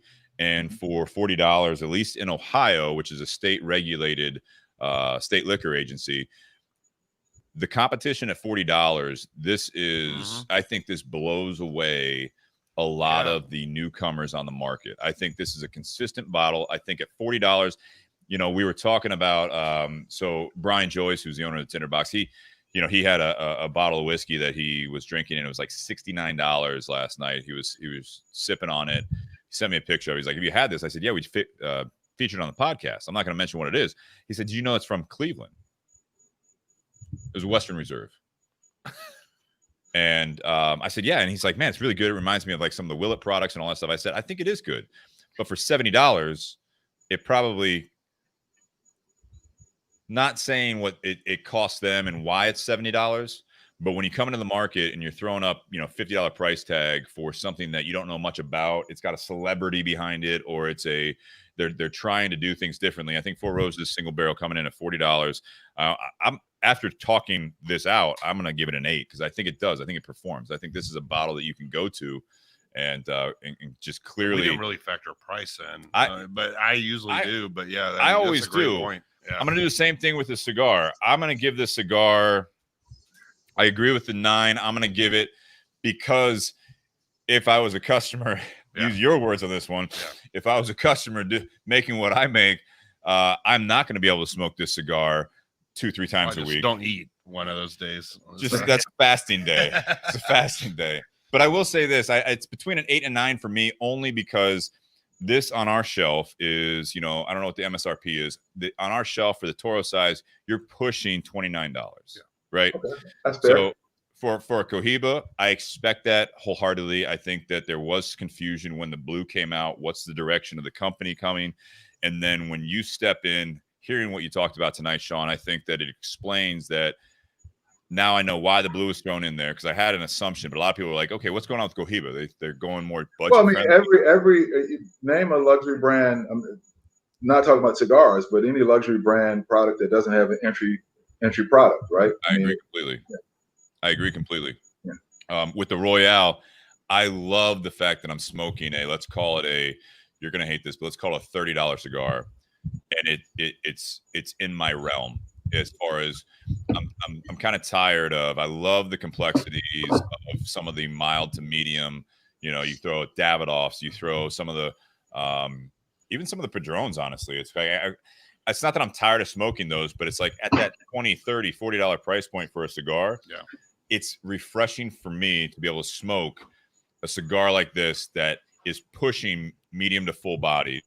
It's using cigars here, and you talk about, Sean, it's using, tobaccos that are not typically found in this region of the price points on most shelves. This is something that I think if it were up to me, I think you went out on a limb with putting a fuller bodied $30 cigar out there, or $25 to $30 cigar out there. And I that's why I put it at an 8 to 9, is because I think it is. I'll take that all day, man. Yeah, I think it performs as expected. You didn't try to put something out that's going to compete with anything. I think that you're taking the passion of the Spectre project, and you're looking at it as like, how can I make something that doesn't taste like every other $25, $30 cigar out there? I gotta use different tobaccos. It's not going to be a Dominican heavy blend. It's not going to be mild to medium to compete with the staples in the stable. You know, like the staples in the stable. I think that this is something that's very good. The pairing, I really like it. I'm going to give it an 8. I like the pairing. Nice. All right, we're good. All right. You can smoke Sean, you killed it, dude. You can smoke a cigar that costs almost as much as the bottle and be happy about it. Never thought of it that way. Since you put it that way. Anytime anyone asks me, is like, is it worth the price? I'm like, don't ask me that. I'm like, have you had it? I mean, what do you like? I'm of the thinking that you know what goes into a cigar. I mean, I think all cigars should be $100. I mean, when you think about the time that goes into making a cigar, it's just insane. When you smoke three, 4 cigars a day, they should not be $100. Well, I'm being hyperbolic. I mean, I literally mean that, but I mean, when you think about what goes into making a cigar, it's insane. It really is. It's insane. Yeah, it is. It's crazy. I mean, it takes one time going down to a factory and watching what they do and watching all the different people that are doing every process. Yeah. I mean, if they're made in the U.S., this cigar, is going to be $45, $50 if it was for sure. Start to finish in the U.S. For sure. I mean, any cigar would be $20, I would imagine, start to finish in the U.S. Yeah, if this box was made in the U.S., it would be about $40. Oh God! It's actually made in Russia. Don't say that. The box I'm just saying fantastic. the box. I know when we were pricing it out for like we do the BS cigars. I remember like we were pricing out the original boxes. Like, hey, if we do it in Nicaragua, it's this price, and we do it in Miami, it's this price. It was like, so Nicaragua then, huh? Like that sounds really good. Sean, do we use and you don't have to answer this, I don't know, but do we use a specific box manufacturer, like just one guy, or do we contract it out and use different people? No, we have 2 box factories internally. Okay. In the DR and in Honduras, and in particular, that box is made at the same factory that make the cigar. And that was sort of my last trip down there before the release, was just to make sure that we had some issues as it relates to securing the cigars inside the box. I went down to do a QC check on that back in February. But the box factory, both of our box factories are very, very skilled. But the one in Honduras did this box, and I'm really, we kind of contemplated. We've done some stuff, obviously Spectre, that's not made in our box factories because there's so much to it. You got to do that offshore. Otherwise, you think the cigar is expensive now, forget about it. So, so we have our own box factories that do most of our stuff, either in the DR or in Honduras. Nice. All right, so that was part 1. If you guys are listening on the audio side of things, we're going to roll into part 2 here. So check out part 2. We're going to be talking about positively excellent is the topic, Oh. which I'm really looking forward to. Sean, thank you very much for being with us for part one here, and Jonathan Absolutely. as well. I want to thank our sponsors for part one and for the podcast. It's Tinderbox at Easton that kind of sets it all up. It's kind of the tie-in for everything here. By way of the Tinderbox, we got the Cohiba Royale. Up next is the Cohiba Connecticut. I want to thank Altadis USA. Normally they supply us with a second cigar, but you guys at Altadis have supported us from very early on, and we appreciate all that support, and it helps us be able to do things like this and get it out to you guys. I also want to thank BS Cigar Company. The Gold and Silver is definitely available, so check that out as well. And contact through the podcast or bscigarcompany@gmail.com or any of the social media stuff. And I forgot to mention in the beginning, but for those listening right now, I want to thank all the Patreon customers and supporters. We have patreon.com/Bourbon and BS podcast. We've been kicking it around for a long time. Now that I wish I could say now that the whole COVID thing's over, it's not. But now that the person that I work with for the T-shirts and everything, he is operating again. I was up in a neighboring town in Johnstown, Ohio on Monday, dropped off some T-shirts, and I'm looking forward to getting that first round in. So if you've been a Patreon supporter, and I'll push it out to you, if you've been a Patreon supporter since the beginning or up until this point, if you become a patreon.com/Bourbon BS podcast supporter now, I will get you a T-shirt. After that, we're going to have a tier where you have to support it for a certain amount of time, but you're going to get one of those T-shirts I've worn on here before, which is pour one more, light up another. We'll figure this out together, and it has the logo on the back. Excited. So yeah, I love it. So the next level T-shirts, great tri-blend T-shirts. They're not the cheap ones. I'm looking forward to it. So thank you guys for all the support, and I want cheers to part one. Empty glass. Cheers. Cheers, Sean. Cheers, Sean. Cheers. And so, Sean, we stay live here. That's the break. Right now, we're going to do the intermission. So anyone listening, stay tuned. You're late on pouring that. Sean, do you need a break? You need to hit the head or anything else? I'm good. I'm going to stretch out, relax a little bit. That's You look very relaxed. okay. Thanks. Not So, Sean, are you missing going to fucking Pebble Beach and going to? Did you do Pebble Beach? You do the film? No, that's actually Laurel. Oh, you do the film festival at Cannes, right? When is that? Sundance. Sundance. That's in January, so we'll see how that goes. That is the thing that I'm most jealous that you go to, because I'm Really? a movie fanatic. Yeah, I that's don't get to see any of the screenings. no. Not You a get one. to go skiing though. I get to go skiing. Yeah, I get to go skiing. that's. I'm a mountain guy and I'm a movie guy, so like I love that stuff. And I'd never skied before I went to the first Sundance, which would have been January 2018, and now Yeah. I'll go several times a year. So, But you're athletic, so you picked it up quickly. I did okay, and Yeah. even with that, I don't get super adventurous. Yeah. You know, I don't. Skiing is kind of like golf. I mean, to be good at it, you have to do it a lot, and I don't do it Okay. enough to be, super. I don't get risky. I've I only just been enjoy once it. when I was like 15 in high school. We went to West Virginia, so it wasn't prime skiing conditions, but Hey, it's all good. I mean, that's I where was with my West Virginia customers. Yeah, we go up to Boone, North Carolina, once a year, which is great because it's never super cold. Yeah, And the slopes are nice. So we're at North Carolina. in Boone. Okay. Boone. Well, actually, last year we went to Banner Elk, which is right in the same area. Well, I was talking to my wife. She was like, "Oh, I want to go skiing." We went every year growing up, so I was hanging out with her family, and told her dad, I was like, "Oh, Brittany said she wants to go skiing." He was like, "No, don't go skiing with her. She hates it. She complains the whole time." Oh, really? He was like, "Don't do it." She has this like fuzzy family memories of going skiing, but apparently she was not fun to be around while skiing. So her dad was just like, "Nope, don't do it." He's Oh, like, "Go there with you your go. friends." There you go. Are you guys ready? Yep. You need Yep. a break? No, I'm good. Good, huh? All right. Severely dehydrated. So. Yeah, me too, based on that piss. No, I just took vitamins before. Welcome back to the Bourbon BS podcast. This is episode 128, part 2.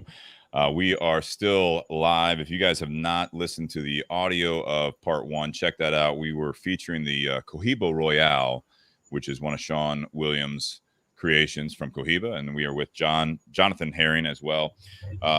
We also drank some of this Four Roses single barrel, which, again, you can check out what we talked about with Cohiba, kind of all-encompassing Cohiba for about the majority of about 45, 50 minutes of it. And then we talked about the whiskey as well. And then we rated at the end. But thank you guys for tuning in for part 2. And thank you guys for sticking with us, Sean and Jonathan. This is where we get a little different. And I want to thank our sponsors again for those on the audio. It's Tinderbox at Easton, Altadis USA, BS Cigar Company, and also patreon.com/bourbonbs podcast. If you guys want to contribute, that helps us as well. Do like this whole StreamYard technology, get it out there. It was a huge, huge help during the quarantine that was happening, where we were doing everything remotely. And I want to thank everyone for sticking with us and supporting us.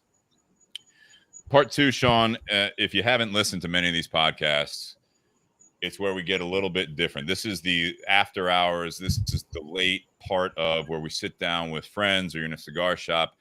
You might be in a garage somewhere in Columbus, Ohio, and you're hanging out with some people you just met. And we talk about life. So tonight's life topic is positively excellent. And the reason I chose that topic, you need a cutter? The reason I chose that topic is one of the things Jonathan and I were talking about. It's tough now. I'm listening to a lot of podcasts right now, and everyone's still talking about COVID. They're still talking about politics. They're still talking about everything. You cannot escape it, and I understand that. But one of the things I don't like is the negativity. It's less constructive with what people's views are.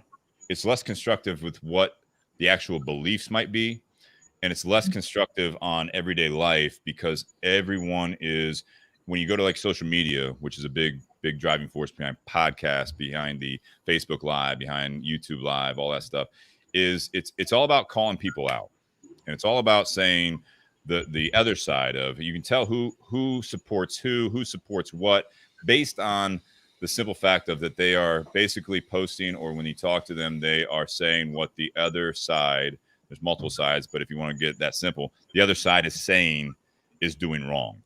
And that mentality is never a good place to be.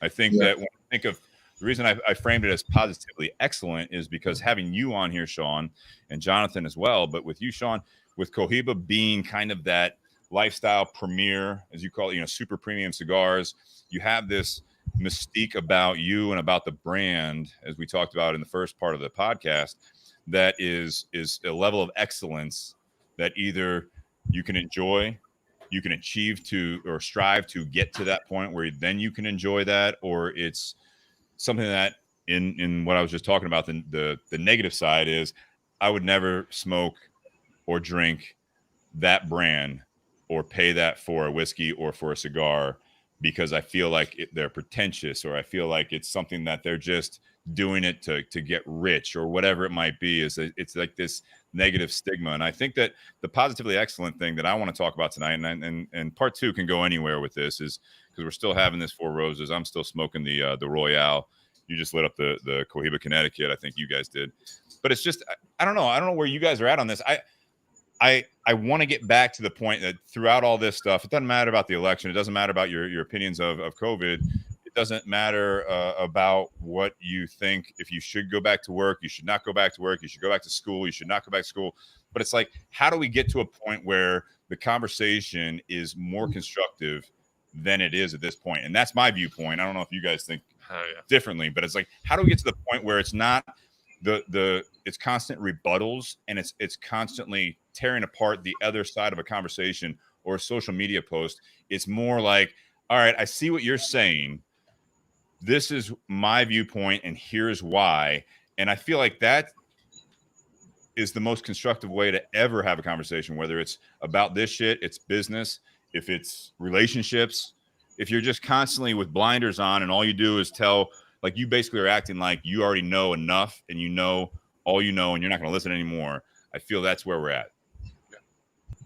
And I want to know, how do we get back to the point where you're listening to a podcast and it's more about, all right, we disagree or we agree over here, but how do you take it all in and actually continue to build off of it so that we all grow up and realize that we're not all going to agree, but we're all going to have to coexist type thing?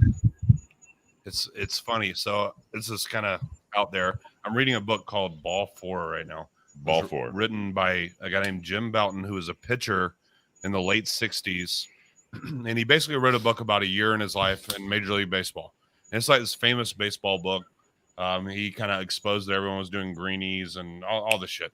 But he was this northern dude from a big city.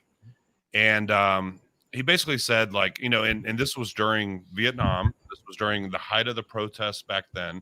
And so he was a more liberal guy, more progressive dude. And he said he would basically write off anyone that was just like a Southerner when he met him, because he was like, you know, these dumb Southerners, they don't know what they're talking about. I don't want to talk to these guys.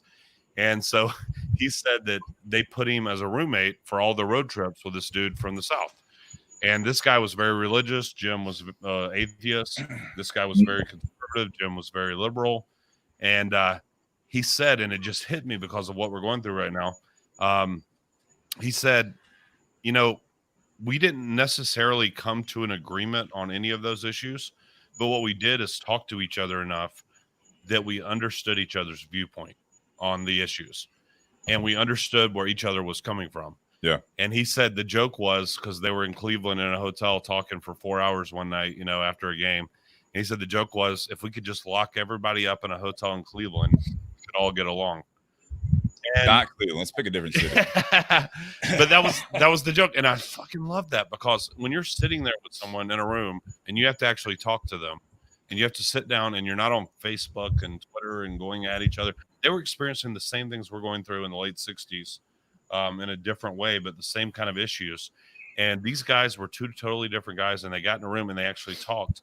And I you know, my opinion is, you get in a room and you talk and you actually hang out, and you don't, you know, yell at each other over social media. And that's the answer for kind of how you get somewhere with things, and you understand other people's perspective. Yeah. You show empathy, all that kind of stuff. This is just weird. I just happened to be reading that book, and it just hit me pretty hard. It's funny how I think like relevant things come in. If you're listening, if you're putting yourself out there to learn new things, stimulate your senses in a different way. Because I feel like now I don't disagree with it wholeheartedly at some point, that sometimes you want to just get out of that room and not go in it. And sometimes that's better, instead of just staying engaged and basically running out of breath. Yeah.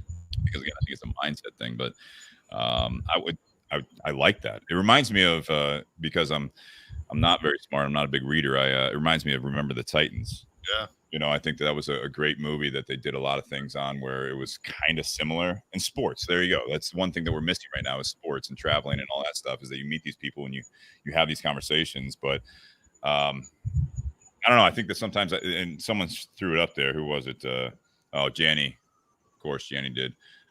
Listening is different from hearing. And I think that's a big part of what's going on. Well, and also listening and understanding, that's all well and good. But ultimately, does that understanding lead to some type of appreciable action, right? I mean, especially when we talk about the 60s, you know, I definitely dig what you're saying. It's great that people get a chance to sort of sit down and understand each other's points of view, and we can respectfully agree to disagree. I understand you, I empathize, but I have to disagree.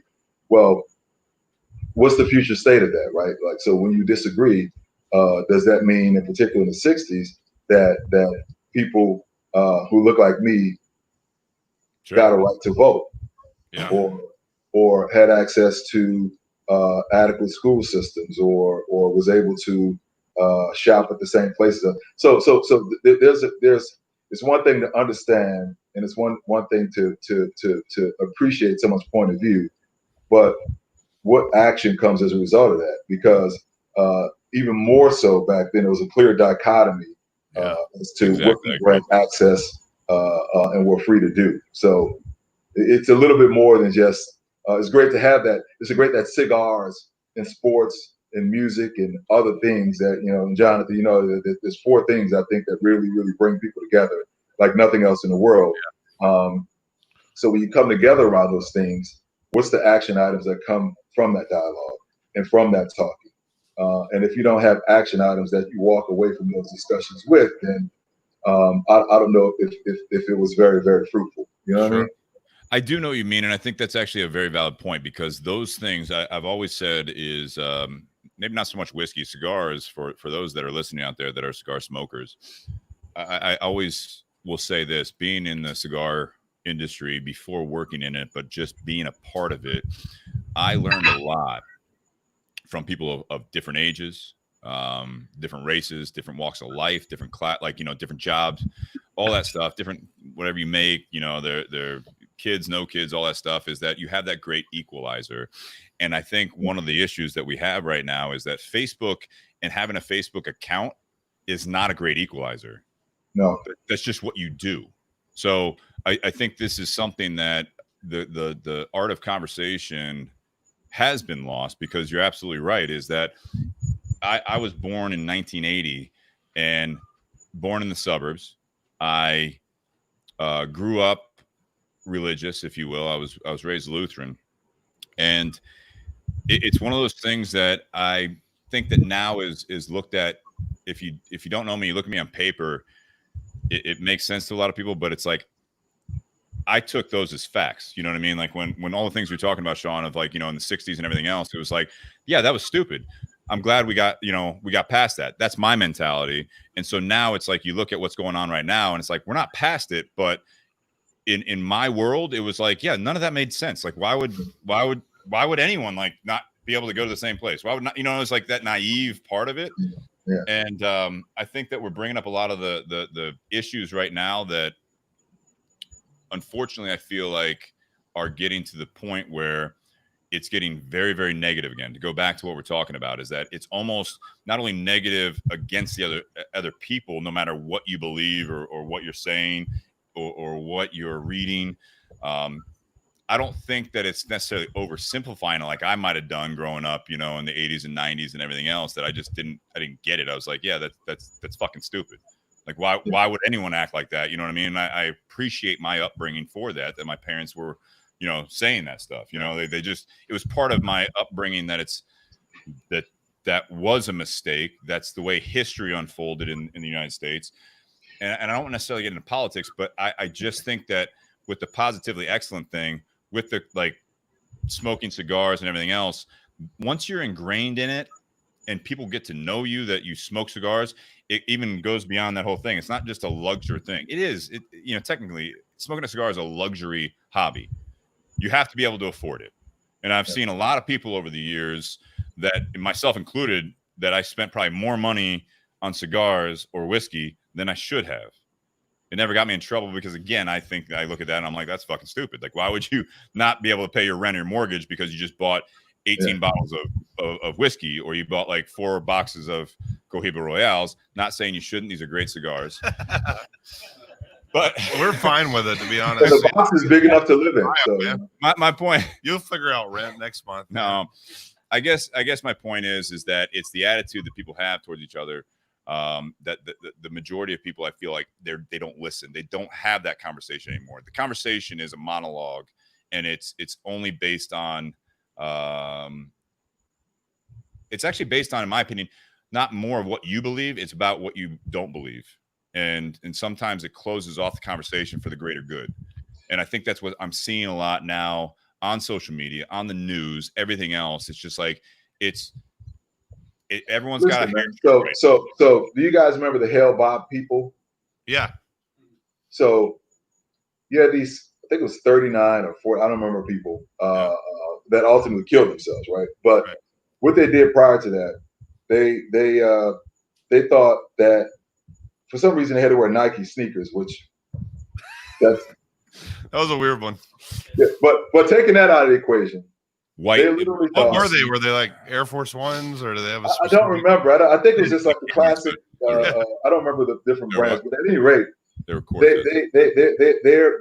their religious and spiritual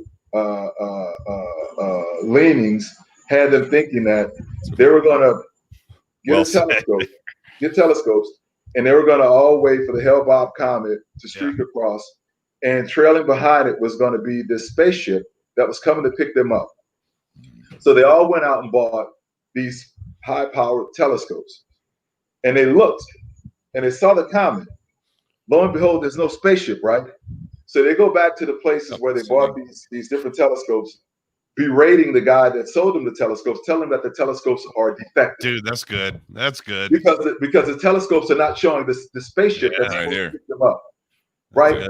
And so the guy's like, he's like, I don't know what the hell's wrong, whatever. They deal with all that, and then they dig a little further into their religious beliefs, and they realize, oh, well, we don't see the spaceship, or it's not going to pick us up because we have to shed our earthly shells. So they kill themselves. Who was the leader of that one? It doesn't even matter, right? But you think about that. So that is not an example, Sean, that I was expecting to hear in this conversation tonight, but I'm glad I did. This is your topic. I'm just walking with you. I just work here. People are inherently tribal, and it's one thing to be tribal, but it's another thing to seek out information that only bolsters whatever thinking you have, whether it's right or wrong.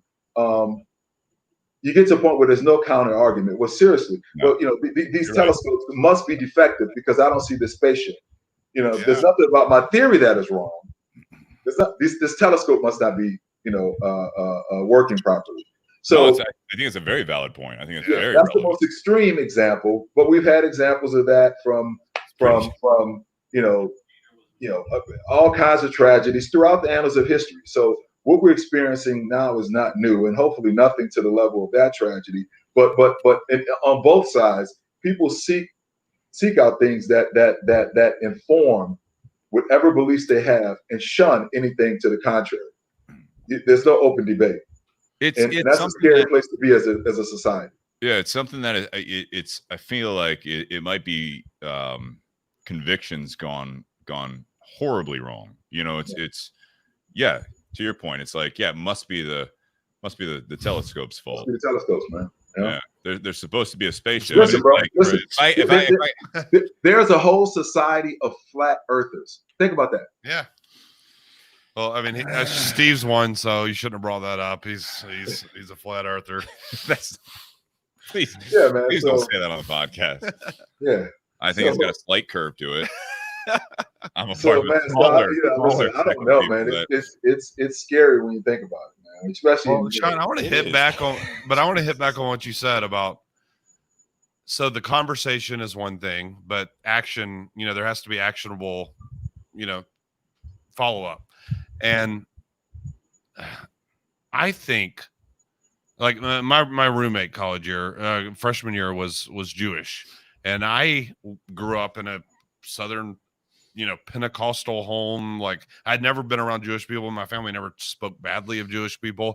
I mean, the leader of our religion was Jewish, so that was a big deal. So I always thought Jewish people were great. But we get there and freshman year, and he goes, we're 3 weeks in, and he looks at me and says, "Hey, did you learn that we had horns on our head when you were a kid?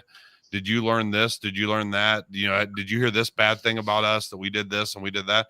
And I was like, "No, dude, I hadn't heard any of that." But I heard one bad thing. I heard one bad thing. One really big bad thing.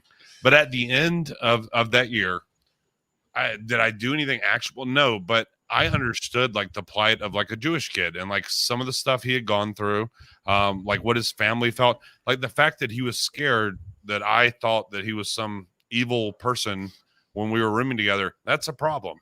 The fact that he was even worried about that. I wasn't worried about that when I found out I had a Jewish roommate. I wasn't worried that he was going to be scared of me. And so like we're going through all this. Now, I think the actionable consequences of hanging out with him is that, after that, I had a whole different perspective on the Jewish faith and Jewish people and how they were perceived and all this stuff that I didn't have. But I think that conversation, getting to know someone that's different than you, that has totally critically important. Every time it's going to help. And that's what college is all about. I think you go to a 4-year college or whatever, and people want to do the junior college thing. It makes sense financially. It makes sense in so many ways. But to get out there and be around people that are different than you, I worked for the basketball team at Georgia, so we had mainly black guys from all over the country. Those were my roommates. I ended up rooming with all of them. A lot of them went on, one NBA, and they went on to play in Europe and all over the place. And these were guys that I'd never lived with my whole life. This was different. It was a different perspective. But my point is, I don't think you can help but change yourself based on that close quarter, talking to people, getting to know people. I think that's a change agent. And I really do think it makes a huge difference. I mean, I think you come out of that changed whether you want to or not. I think you have to immerse yourself a bit. And I think, college it's funny you say that, because college right now, I think it's also gone off the reservation. I think it's gone askew. I think it's become too big business that it makes very little sense for a lot of people to spend basically a small mortgage on being an undecided major. Is what some kids are now, and we're doing, but it gets more and more expensive before all this COVID shit. But it's like one of those things where it gets to the point where it's like, yeah, I'm undecided, but I'm supposed to go to college. And it's like, okay, well, we can do financial aid, or the parents are paying for it if they're fortunate enough for that, or you can take a loan out. And you're like, well, how much is it? Well, for freshman year, it's $25,000. And you're like, okay, that sounds right. And you're like, for what? Like, go get a job for 6 months and then do it. And you're like, well, then I'm going to miss my friends that are doing freshman year. And you're like, yeah, you are. You know what you're not going to do is work through your 30s in debt. Yeah. Because you actually do it right, but no one's telling them that. I think I'm of the opinion that we've gotten too big of a scope. And I think that's one of the reasons why it's not okay to be, in my opinion, I don't think it's always okay to be positive. You're not allowed to, sometimes even now with social media, I feel like if you post something positive, if it's on the wrong day, now people are going to look at you like, oh, you don't care about what's going on. You're like, no, I do. That's not what this is about, actually. Like, I'm having a good day. I'm sorry. I don't like what's going on here or whatever it is. But I think it's something that everyone's trying to fix the world problems from a broad scope. And when I feel like you dive into a lot of issues, especially some that are going on right now, unless you are in, say, political office, or you're in charge of a company or whatever it is, there's an opportunity to make sure your family base is right, and make sure that everyone you interact with is treated properly. And I think that there is a point when someone asks you of your opinion, which doesn't happen very often at this point, I think, that you give it to them. But more importantly, so we're all in business. I always equate everyday life to business. If you're in a networking event, right? So Sean, I've never been in an event with you, right? But it's not always networking with you. You're doing it for the Cohiba side of things at this point in your life. When you go in there, people are asking you questions about the cigars. And knowing what I know of you, and I'm going out on a limb here because I feel like this is the way that that you might be, because this is how I try to be, is I want to get to know that person, because there's two sides of that. One, in business, it makes you more successful, because that person, if they just ask you a question and you just regurgitate like, oh, the Cohiba Royale is this, and this, very good, full body and everything like that. Now you've left it up to them to make the decision on whether or not they want to hear you out, listen to it, they want to buy that cigar. If you start saying, well, are you from around here? Yeah. What do you typically like to smoke? What's your favorite cigar? What do you like about that? It's typical sales, right? It's you're asking someone because you're showing interest. And whether or not you have the agenda of hopefully selling your product and doing well at your job, I think for me at least, I had to learn that skill with networking events and chambers of commerce and just some of those small lead organizations back in my former life. It was one of those things that made me super uncomfortable, but I had no problem doing it. If I met you smoking a cigar, Jonathan smoking a cigar, I would have that conversation. And I had to switch a gear in my mind that I'm like, it's okay to use that personal skill that comes naturally sometimes with other people. But when you're doing it for business, when you're talking about things that are bigger scope than what you may have control over directly, you can have that similar conversation where you ask more questions and you offer information, and then you've listened to it and you say, okay, well, I've heard what you've said. Yeah, I mean, for me, it's not even that deep. I mean, it's simple. Especially if I'm doing an event somewhere, right? Someone has decided that they're going to give up their time that they could allocate somewhere else to be at an event that I'm hosting. They've also, in most instances, decided that they're going to allocate resources, money that they can use on something else to support the product. But also, a lot of times, they're there because they're interested in meeting me. So if they're there and they're interested in meeting me, then I damn well better be interested in meeting them, right? Yeah. And learning about them, and that's sort of the beauty of it. Like when I get to talking to people and I hear their stories or hear where they're from or where they went to school or what they do for a living or what they used to do or whatever, that's all the beauty of how cigars connect people. I mean, I got, throughout this quarantine period, I've started this hashtag called Connected with Cohiba, which is sort of the theme for all of the virtual events I do, the Friday again, night. Sean, Connected with Cohiba? Connected with Cohiba. Hashtag. Yeah, and that's like, I and I use that. I do the Friday, on Fridays, I do the nightcap with Cohiba, where I kind of, take people on this musical journey that connects different people and that maybe you didn't know about and so forth, and we talk about a Cohiba blend. But that's the whole point to me, is like, cigars are a big connection point. So when I get that opportunity to meet people over a cigar, obviously, 99% of the time now it's around Cohiba. I'm really, just genuinely interested in getting to know that person and kind of learning what makes them tick, what their thoughts are on certain things, and just kind of understanding, who they are, and then sort of connecting the dots as to, okay, well, what are they interested in about Cohiba, and hopefully I'm bringing something from a brand perspective, whether it's the presentation, whether it's the blends, whether it's vision, whatever that connects with them, and in order to do that, it helps that I kind of get to know them. So, all right, so what do you say to someone, Sean, based on the fact, all right, so like, say you're having an event with someone, they reach out to you, or you reach out to them, or you have this conversation, hey, next month, or you're at a cigar shop, right? And, hey, next month I'm having an event, it's a Cohiba event, and they're like, I don't smoke Cohibas. I assume your follow-up question is, oh, really? Like, why and what do you smoke? I think that's a valid. Well, I always ask that even before, like, hey, what do you like to smoke? Yeah. And oftentimes I'm not asking specifically a brand. I want to know more profiles. What's their palate? And then from that, I can get into kind of talking about what Cohiba has that may fit their profile. But you get that out, guys like, I don't smoke Cohiba, or I haven't smoked Cohiba in years. Okay, well, great. Have you tried this, or this? And then I could talk about, why you may be interested in trying it. I mean, I fully expect that I'm going to go to an event and there's somebody who's not necessarily a fan of Cohiba, not because they have any animus towards it, just they may not have a lot of experience with it, or they tried it years ago, like a lot of people did. So bear with me here. What's the most common reason that you get that they don't smoke Cohiba? What I get a lot, honestly, is that, well, I'm more into the boutique stuff. Okay. Boutique. It's I can think when it's hardly ever, which was surprising. It's hardly ever because of the price. Because guys, really?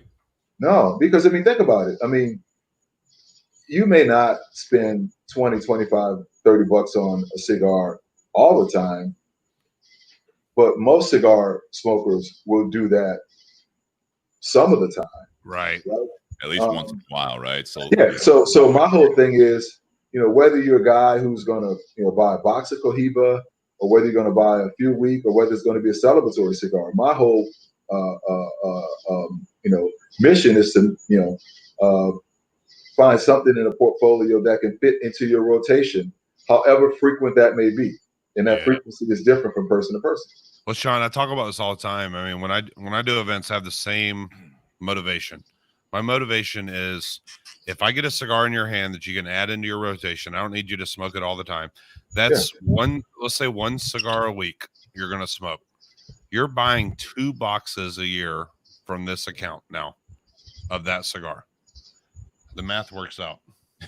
I've done the math, but it works We've got out. Our and local so, mathematicians. yeah, working on no, that when right you now. do these events, I mean, my whole idea is let's find what's the best fit for you out of what I'm selling that night, and let's get it into that rotation. And I'll tell you, Sean is amazing at events. Sean stands up there, works harder than anyone.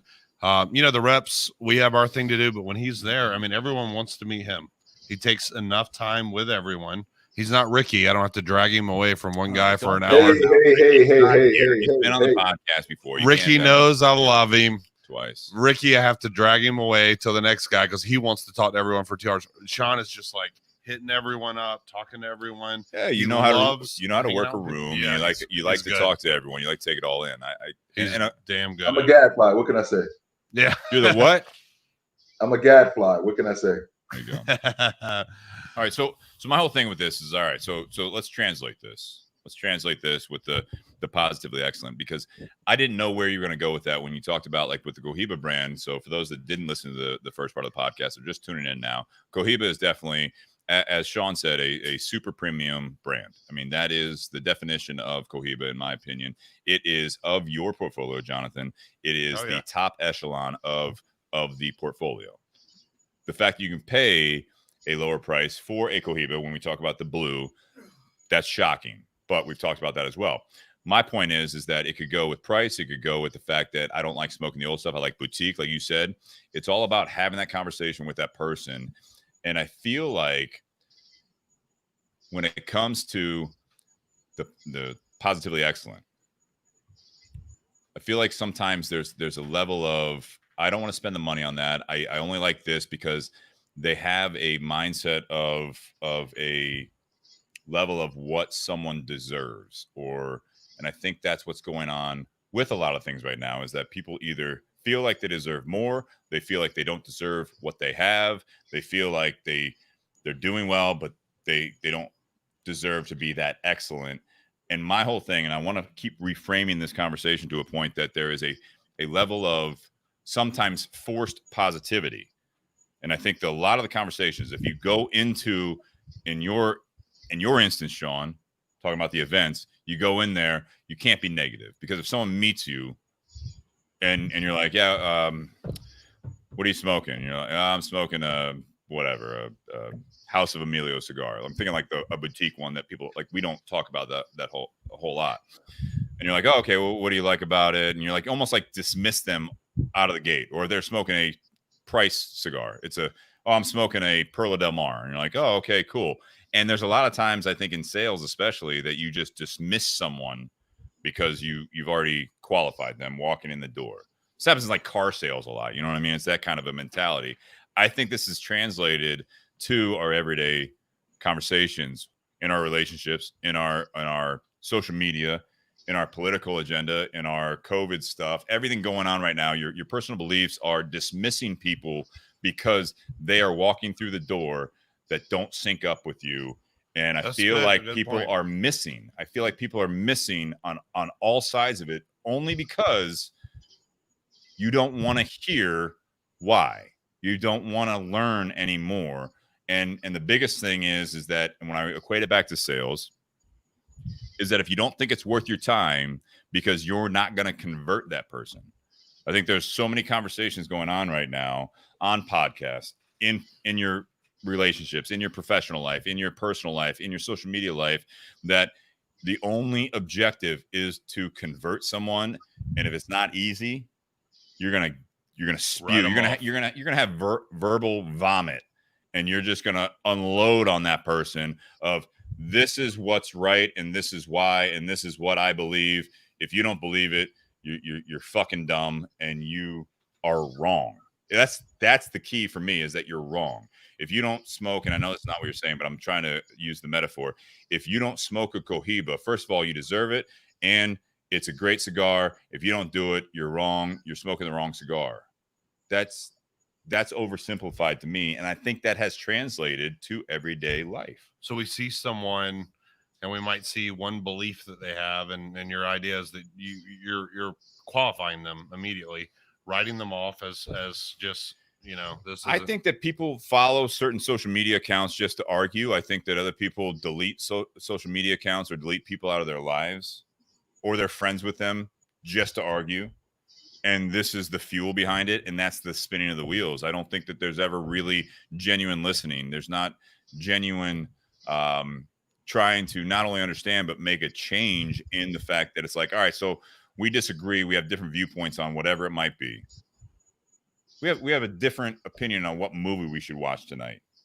Go to a relationship. That happens all the time. Like, what do you want to watch? I don't know. What do you want to watch? What do you want to eat? I don't know. What do you want to eat? You know, it's like, all right, I don't care. Well, I don't care either. And it's like you get stuck. Have you been there? Oh, I've been there. Sean, have you been there? I try not to get stuck, man. Sean just says Mexican. No, I mean, you know, I'm not afraid of conflict because I don't. It's not a zero-sum game to me. It's not like my growth comes at the expense of you diminishing, right? Say that again for me, will you? My growth doesn't come at the expense of you being diminished. I like that. You know, so we can have a heated conversation, and be respectful of each other. I mean, the reality is, whether we're talking cigars or whether we're talking life, in any situation, everybody brings their own set of experiences to that situation, and those experiences are what inform your position or your thought process in that situation. So until you can talk to somebody, you don't really understand their experiences as to why they believe what they believe, whether it's a certain cigar, whether it's a certain situation in life. And you only get to that through dialogue. So I welcome the dialogue. So I think that's the thing, is the dialogue is that you have the open ears. You want to find out what brought them to that point in their life, as opposed to assuming or basically writing them off and saying, absolutely. I already know why you feel like, in your mind, you're like, and I feel like that happens a lot, is that I already know in your mind why you believe that. Let me tell you why you're wrong, which is not what you're saying, which is what not as let me tell you why you're wrong. Let me kind of tell you how I look at it and how I think about it. I'm not saying you're wrong. Well, I get a lot from Sean, just his social media stuff, and he's not overtly political or overtly arguing with people on social media, but I love to see his perspective, because I respect the hell out of your perspective, and I really do, and I, because I know him as a person, I know him as a man, and so when a lot of things are going on, and we have the same Facebook friends that, you know, everybody's doing all their bullshit, and I enjoy seeing Sean's side on things, because, you know, it's again, once you get to know someone, and once you know that they're a stand-up person and they're somebody you respect, then you look for that. You look for their opinion on things. And no matter how I might feel, I like to see how he's going with it. I like to see how some of my other friends are going with it. And it's, you know, I have friends that are, most of my friends are so different than me. I don't like to hang out with people like me. I mean, I don't either. I really don't. I like to hang out with people on different sides. I don't like to hang out with people like you at all. I like to hang out with people on different sides of politics than I am. Different races, different genders, different, you know, sexual orient. Like, I like to have a whole group of friends that have very different ways of looking at things. And that's the only way I grow. If I hang out with a fucking choir that we're all singing the same song, that's boring. And I'm not going to learn anything at all. I'm not going to learn anything. I like that. I'm just going to be sitting there and we'll be regurgitating the same things to each other. What's the point? Where's the growth in that at all? And so you were talking about that, Sean, earlier. You're talking about, like, you know, basically just only taking in things that reinforce your point that you already have. And I think it's so important to reach out and read things and look at things and watch things and that don't reinforce your viewpoints. And it makes you challenged. It makes you think a little bit. It makes you wonder. Hey, I'm 35 years old, so I've been thinking this way for 35 years. Maybe I'm not always right. Maybe I'm seeing things a little differently. When the whole Black Lives Matter thing started with Colin Kaepernick kneeling, it was very, and I'm not getting political. I'm not going to. All I'm saying is my immediate reaction. I'm just a guest on the show. My immediate reaction. Get after it, Sean. My immediate reaction was a reaction of being very uncomfortable about it, and not understanding and all that. I'm not saying that I think anybody was right or anybody was wrong. What I'm saying is I had to sit there and look at myself and say, what is your feeling on this? Why is your feeling on this? whether it's right or wrong. I'm going to tell you my conclusions I Yeah. came to, but I had to think about, why am I feeling this way?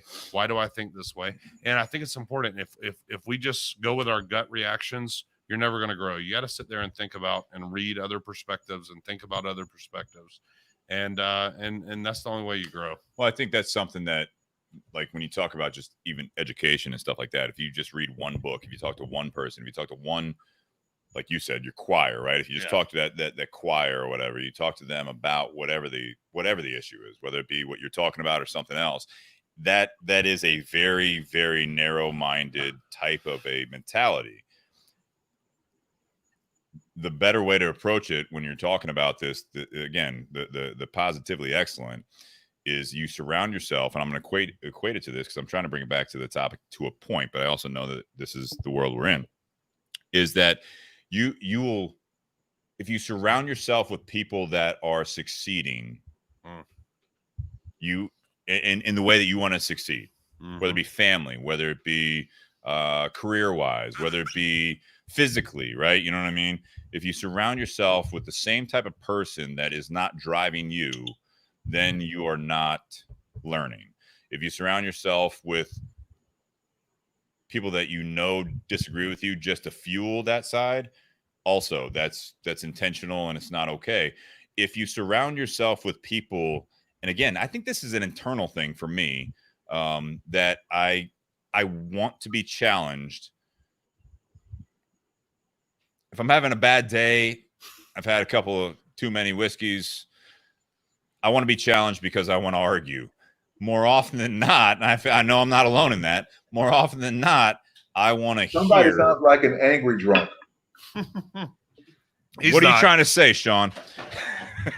He's not. No. He's not. No, I look at it as that it's sometimes people want to argue, but I think that more often than not, I want to get away from that. And that was the whole topic conversation for this, is the positively excellent. I want to, for me, surround myself with people that are dealing with the day-to-day issues that we're dealing with right now. I want to deal with people that come from different backgrounds. I want to talk to them. I want to hear from them. I want to have a discussion. I don't want to talk to them or talk down to them. I don't want to speak to you. I want to have a conversation so that I can learn from you, whether you are, in my mind, successful or not, no matter what your gauge is of that or whatever your scope is of that. But I think there's value to talk to as many people as you can, and then you can make a choice of if you want to grow career-wise, you filter that out. If you want to grow relationship-wise, you filter that out. You find the people that are doing things that you want to be able to do in your life. And I think that I'm of the opinion that most of the time you're going to find people that are very open-minded and that have done the things that we're talking about, is they have learned from the entire scope, the entire spectrum, and they have already done that. They've picked and chosen the fact that the people that I surround myself with are some of the most open-minded, some of the people that are the most respected from everyone, not just people like them, no matter what it is, that that they are also CEOs, they're also janitors, they're also, in the cigar industry. No, you have all these people that when you talk to them, and then people, here's one thing, is that when people hang out with you and your closest friends, it should make sense, and it also should blow that person away. And they should be like, how do you know these people?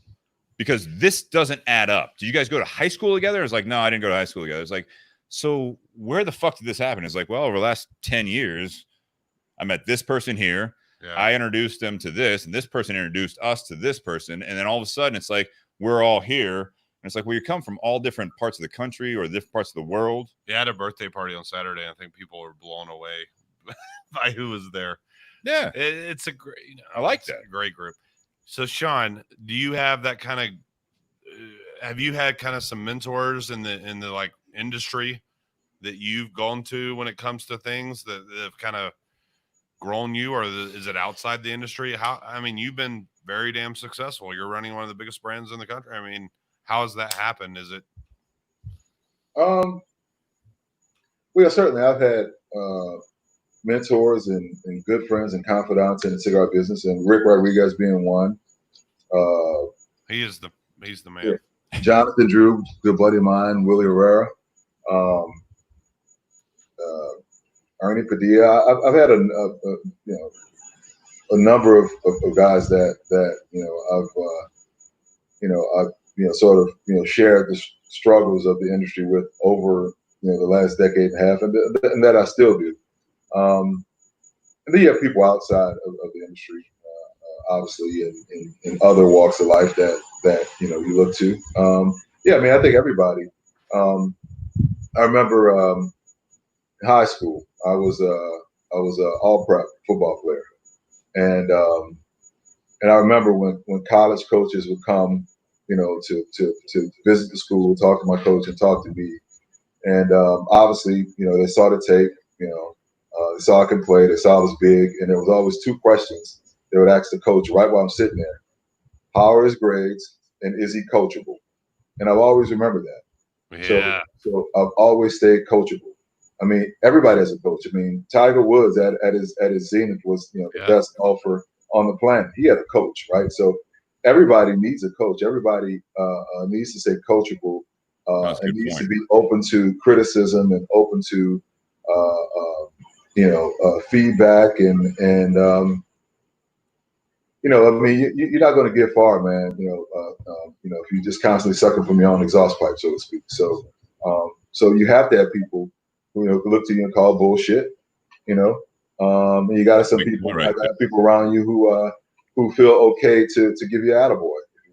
So you need people in your life like that. Iron sharpens iron. You need people around you that are strong-minded and open-minded, and who are also coachable and who are also constantly seeking information, and they're learning and growing, and they feed that into your life, whether it's in cigar business or just in normal walks of life. I mean, I'm certainly not the man I was, even 10 years ago, let alone 15 or 20 years ago.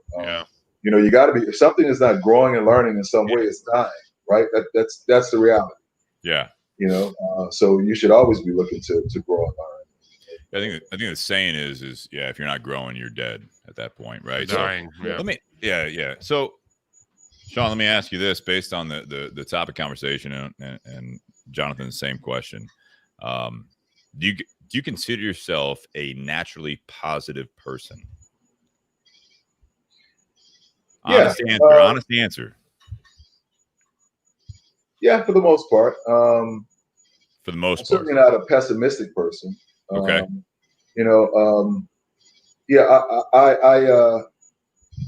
I try to approach things from a positive standpoint. Now, with that being said, I'm a patient person, but there's sort of certain guardrails that are kind of trigger points for me that are pretty rigid. We won't get into that, but for the most part, I'm a positive. The next time you're on the podcast, we'll get into that. Yeah, and I try to bring that to I mean, so I have a core group of really good friends, here in Atlanta, and within my group of friends, they sort of refer to me as Switzerland. What was it? They refer to me as Switzerland. Switzerland. So because we'll have big heated debates internally or whatever, and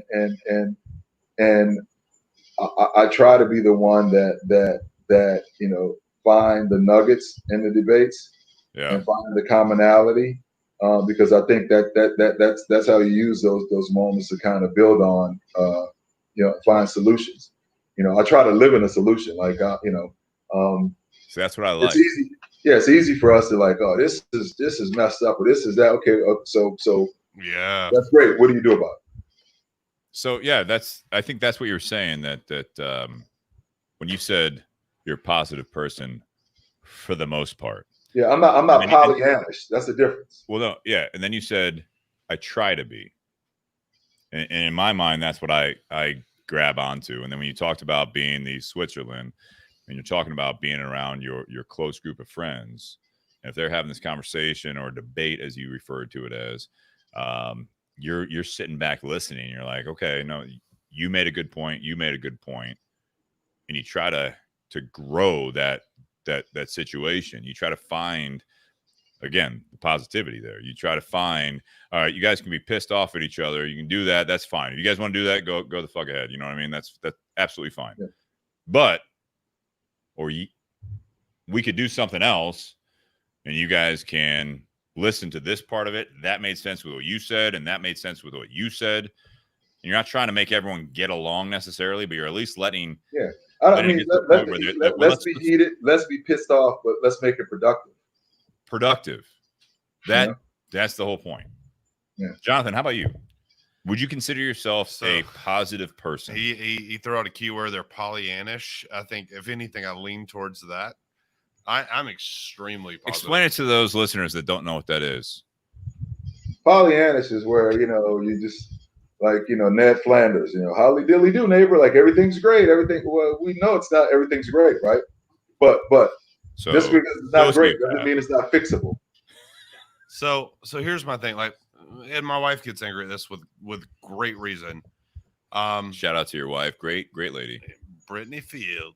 So anyway, if something goes down, I 100%, that's 98% look at the positive side of it. It's going to be okay. This is what we can do. We're going to fix it. We're going to do this. I think that's being a fixer. I am a fixer. I am a huge fixer. Most guys are. But I also, I believe in most people. I posted something on Facebook the other day. I said, this coronavirus thing, this all this shit going on has taught me that people aren't as smart as I thought everyone was. Because really? I had this like rosy outlook on life. Newsflash. Yeah, I know. And but I am generally extremely positive. I think in sales, it's a great way to be. I mean, I walk in, I'm excited to see my customers. I remember one of the first times I remember one of the first companies I worked for, I would leave with the boss would come travel with me, and we would get in the car and he would go, "Oh, that guy's a piece of shit. He's just trying to screw us over. Like, he's going to try to get us over. He's trying to get free stuff, this and that."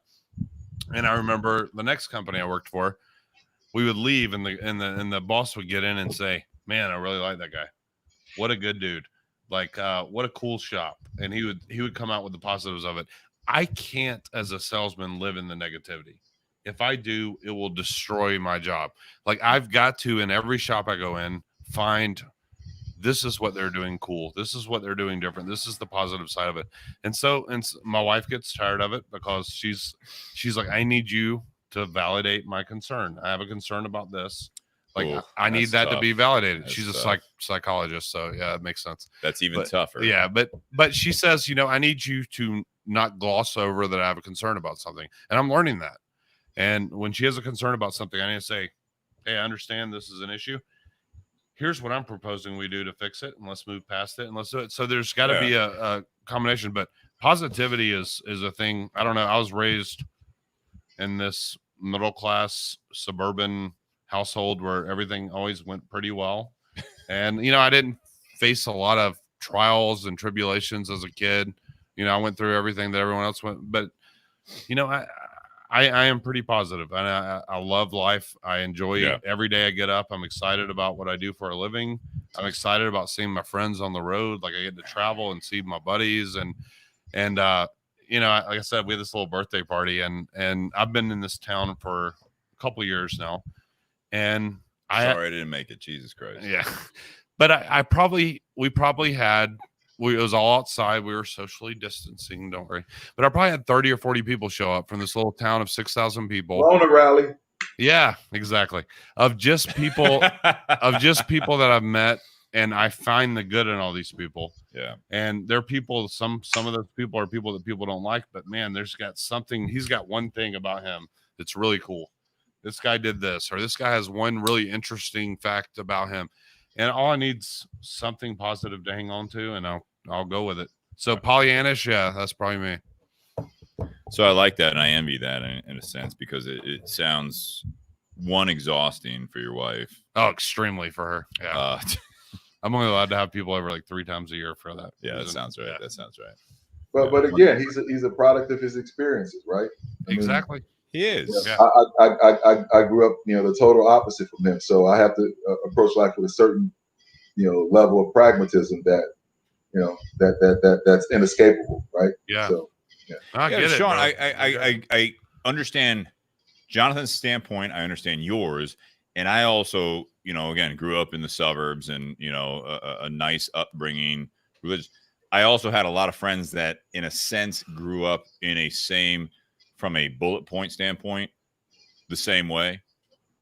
And they, to this day, are still pissed off. They're still upset. They're still fighting. They're doing all that stuff. And no one knows what goes on behind closed doors. Right. You want to introduce, you're talking about your wife being a psychologist. You want to introduce, not only mental things that we're diagnosing by the day, but you're also looking at the fact that, people have behind closed doors, you have families not exactly what it seems. So, Well, my brother and I have completely different personalities when it comes to that. We grew up in the same exact home, and my brother is not like me at all. Well, nature versus nurture has proven to be a strong argument that there's both, right? So that you can't always over nurture nature, but I think it does help. But I don't know. I look at it as that with a lot of the things with what we're talking about, the positively excellent thing, I think that it can hold a certain group of people that are kind of in between. You know what I mean? Like, I feel like what you alluded to there, Sean, is that you had a different upbringing and you have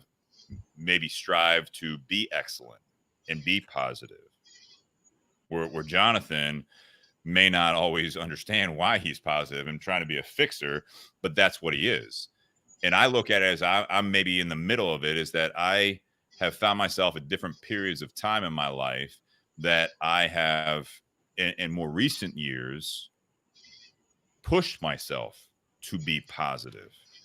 And not only do that in a fake way, it's challenging myself by surrounding myself, having conversations with people, learning things. Now it's easy. Honestly, it's super easy. Don't delete that account that someone always disagrees with you. Just be that Facebook or Instagram stalker and just watch their shit and take it all in. It might piss you off at first. There might be one of those posts where you're like, no, now I get it. But there's some things that if you surround, that's tough. What's that? That's tough. It's not a disagreement, but man, some of the crackpot shit, it's like, okay, I can't. I only have so much bandwidth, man. Like, it's just there is a point that you finally are like, all right, I'm going to unfriend. Especially the reality is, like, on Facebook, I'm not going to start another account, so I'm constantly maxed out at 5,000 friends, and you can't have more than that. So if it's just constantly some crackpot stuff, I'm like, you know what? Let me make space for somebody. I don't have that problem, Sean. Yeah, we're not as popular as you, but I appreciate. I've been on longer. That's all, bro. Nah, that's it. That's got to be. I was on Facebook early, dude. You were like 12. Yeah. No, I look at it as that sometimes it takes effort, and I think that's what I wanted to get from this is hearing from both of you. You have to be intentional. You have to be intentional with it. Like exactly. You got to really, just okay. I'm going to make this sort of a core tenet of how I interact with people. Here's my problem. I'm like that girl, that's kind of cute, that dates these guys that are just. No, listen, it's going to make sense at the end. That dates these guys that are I don't know. She dates these guys that are projects, and she thinks she can fix them. And that's my whole, not my whole, please, if you're listening. That's a percentage of my friend groups. So, like, I see something in them that's like, dude, you got a special talent. Like, you're an artist, or you're really funny, or you're very smart, but you're ruining it with this and that. Like, I collect these friends, and I love to see, and I want them to succeed. And I'm looking for, like, hey, you got this, like, one little thing I see that you're gonna make it. Like, you're gonna figure it out. And often they don't. Sometimes they do. Yeah. But I always look for that thing. I find something in a person that's kind of special and different. And everyone has Ned Flanders. Yeah, I am Ned Flanders. But everyone has that special and different thing that makes them worthwhile.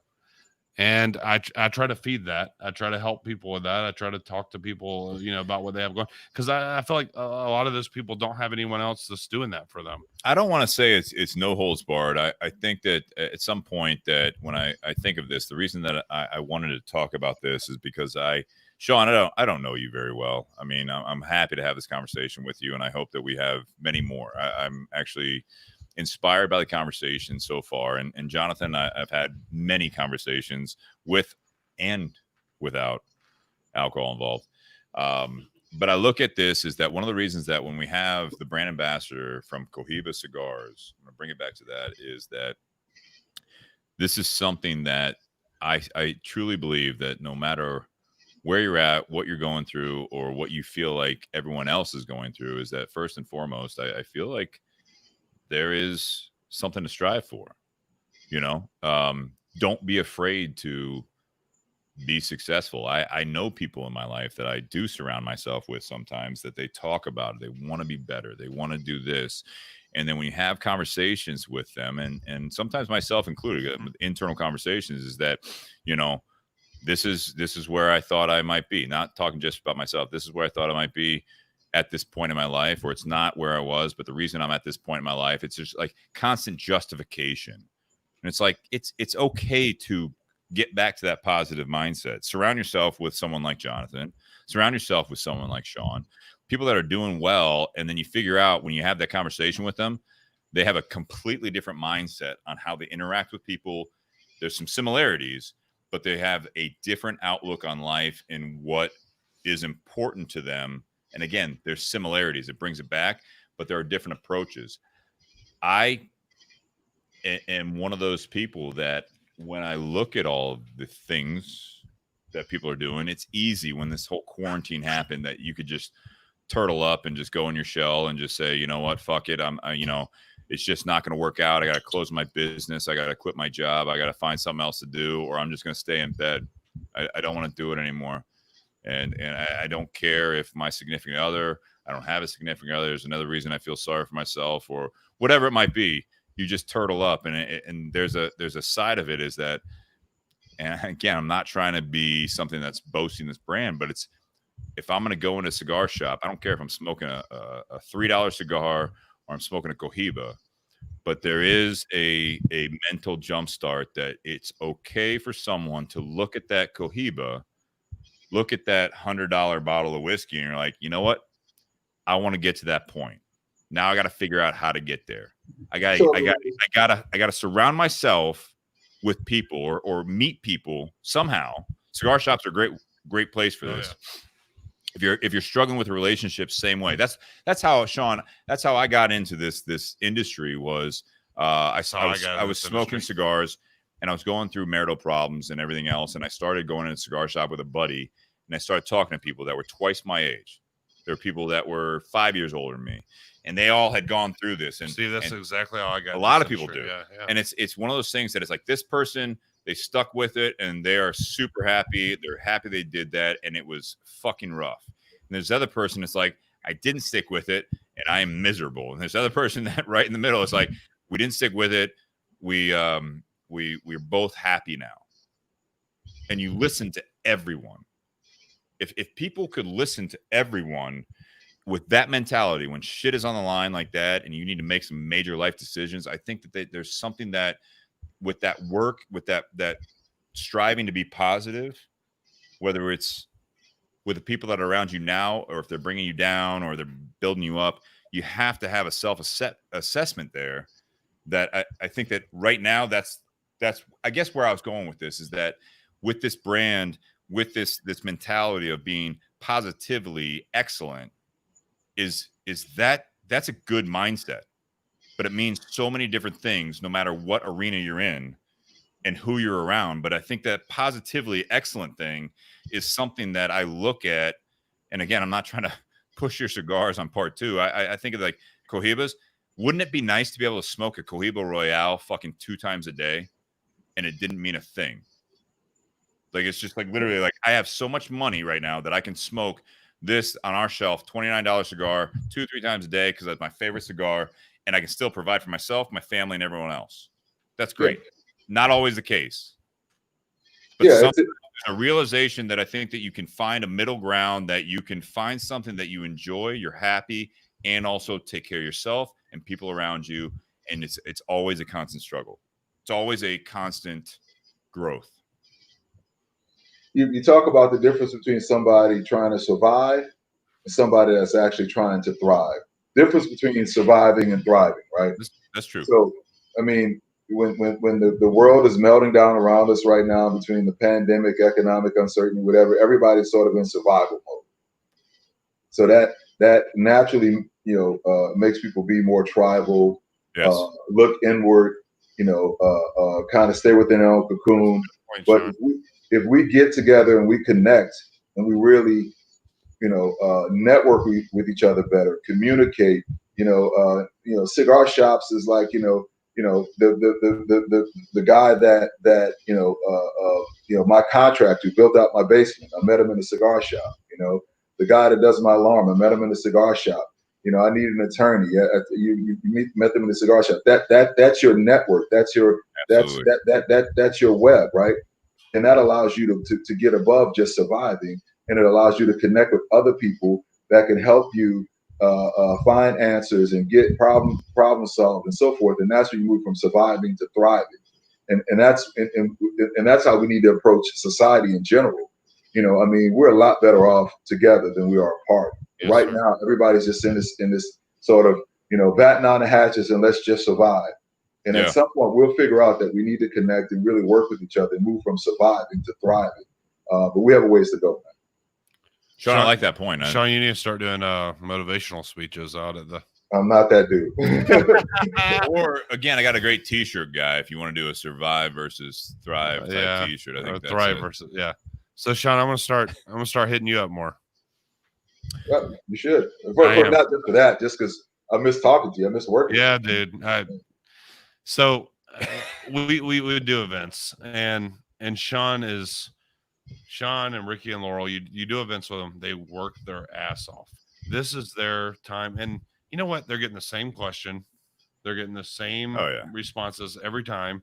They're doing the same thing, but they come in there and stupid example, but I saw a big rock band. I can't even remember the name of them, but I saw them and I was in college, and we go to the show, and we got free tickets because worked for the basketball team. Of course, you never get anything free as a basketball player, but those players took me to the show with them, and so we go and we're watching the show, and I would have sworn that was the last show they were ever doing. Like, they were so into it. They loved it so much. They were out there like sweating their ass off, working their ass off. And, I would have sworn it was their final show ever. And that's how Sean is in a shop when he's doing an event. That's how Ricky is. That's how Laurel is. And it's amazing. I've been with people in events where they sit there at a table and hang out all day and they don't do anything. And there's a reason these guys are the General Cigar, cream of the crop, but it's a work ethic. It's a way of thinking about things. It's a positivity. It's striving to be excellent at all times. Ricky is 60 years old. I didn't say Seriously? that. But he's still striving to be excellent. He goes to a shop. He's freaking out. He wants to be the best event they've had all year. Listen. I mean, when it's all said and done, we get paid to make cigars and talk about it. Yeah. What the fuck do we have to complain about? Exactly. No, you're right. I mean, seriously. I get paid to drive around and talk about cigars, and it's a great job. Yeah. And I am so lucky to have this job. And I never wake up and think I don't want to go to work today. I just don't think that. I mean, it's fantastic. A job's always a job, but you get that. I'm sure at your level, Sean, Jonathan, myself included, is that someone's like, "Oh, what do you do for a living?" And I'm like, "Oh, I sell cigars, or I manage a cigar shop, or whatever." And they're like, "That sounds awesome." I'm like, "Yeah." The right answer to that every time. Yeah, it's great. It is. And I can give you a small list of reasons why I missed my old career. Yeah. But the major one is the money. So that's where the whole thing for me is. I encourage everyone is that you make choices, right? You can either say, all right, so I'm doing something else right now, but I love it. But I am also tired of hearing people, whether it be in the cigar industry, whether it be in another industry that they're passionate about, that they look at and they're like, you know what? I can sacrifice the money. I have challenged myself, and I think that is the challenge, and that is the whole thing of what you said about surviving and thriving, is that that you can build off of that with that positively excellent thing. It's like, fine, now you found something you like to do. Cool. Now, how do you do better? How do you grow it? How do you make more money? If that's what you missed from the last job, it may never be the same, right? That's how life works. But there's no reason or no right answer of saying like, you know what, I'm going to sacrifice the money for happiness. It's like, cool. Now you did that. Now, how do we level it back out with the happiness and the money, or happiness and the personal life, happiness with this? I make more money traveling all the time. It's like, cool. Yeah. Now your personal life's suffering. So how do you balance that out? There's always a strategy that when you just say, I'm just happy where I'm at, that's the whole thing. Just like a conversation about something that you don't always agree with, is that you want to be able to, again, I'm of the opinion, to balance it all out. Do you remember? How do you get that? You already saw this. Now you see this. How do you bring it together? Because there's majority of people that have only seen this. They've only seen that. And it's like, yeah, you don't know that you can be happy doing this. You don't know that you can be doing this and be happy. I think there's a shortcoming there. So Sean and I were on a conference call. It was the coolest thing ever with Brian Koppelman. Oh yeah. And who is that for everyone? So he is the creator of Billions. He was the guy that did Rounders. He's done all Knock around guys. Yeah. Yeah, so he's done all this cool shit in Hollywood. Nice. And I don't know if you remember Loves the question. Cohiba Royale, by the way. Oh yeah. What was that? He loves Cohiba. Royale. So I don't know if you remember the question I asked him, but I said, when I meet someone and I tell them my job, they always go, "Oh shit, that's the greatest job ever. Wow, that's incredible." And my answer is always, "Yeah, it is. It's great." And I said, "Brian, I know you get that too. When you meet somebody and you tell them, I created Rounders, I'm doing Billions right now. I'm the guy that writes the scripts and does all this stuff. It's an award-winning show on Showtime. It's doing great. What's the job part of your job? What's that part that you don't necessarily like to have to get up and do?" And he told us it was missing his kids' birthdays and having to travel to Hollywood to do this when he lives in New York, and it was the travel and it was the time. Yeah, we all have that. And it was so cool, to talk to. And he texted our friend that was on the conference call. He's like, "I got better questions from y'all than I've ever gotten from the press in my life." But Sean talked to him a lot. They're just such a cool dude, and he's made it in everybody's eyes. But he's still got that part of his job that he has to get up and do when he doesn't want to do. Yeah, and I think that I have met people that are independently wealthy at this point in their life that are also miserable. Yeah. Like, it doesn't fucking matter. I mean, it's you literally, you have to, and that's where what I was saying earlier is, and I latched on to what you were saying, Sean, about, you try to be. Not everyone's a Jonathan, and I'm sure that Jonathan's not always a Jonathan. There's not always positive. It's not. No, I'm saying thing. like it's not fun to talk about, but I mean, I think there's a point where it's like you really do have to put effort into being positive. You have to put effort into feeling as though that you're excellent. Not every day is going to be the best day of your life, and that's okay. And this brand is about striving for excellence. This brand is about, you're celebrating, you're happy, you've done well. You can go out and smoke a good cigar at a higher price point.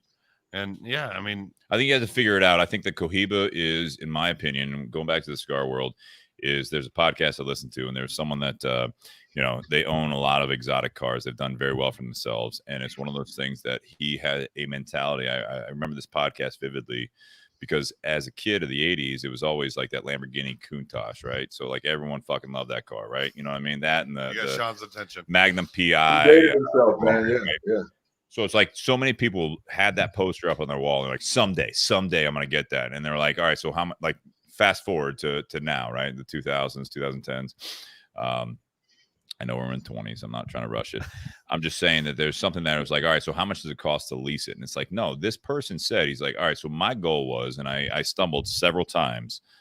However, when I bought my first Lamborghini, I made sure that I could afford it. Yeah.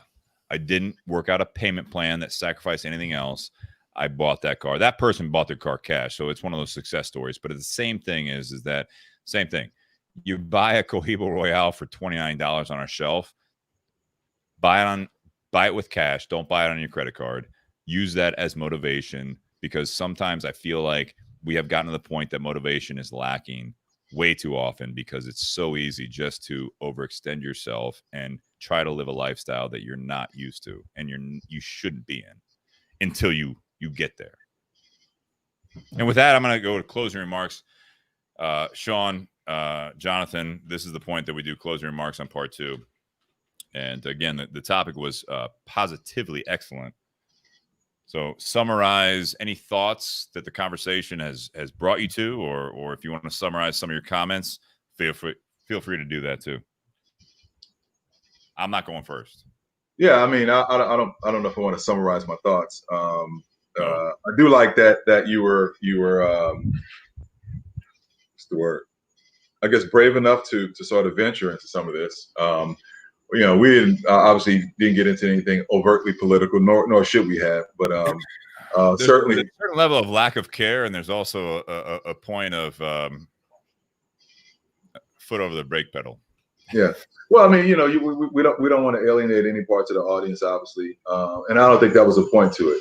Regardless of where anybody lands on the political spectrum or ideology, overall, the whole point is that pursuing things from like I said, a standpoint of being, in your terms, positively excellent. That's approaching things with whether or not you're being Pollyannish or glossing over things. You should approach things from a certain level of positivity, and you should certainly approach everything with a certain level of excellence. Yeah. And that should be in your discourse as you interact with people, whether they're of like-minded persuasions or opposite persuasions. Yeah. And I'm not overly religious, but there is sort of a tenet from the Bible that I like, in that you meet people where they are.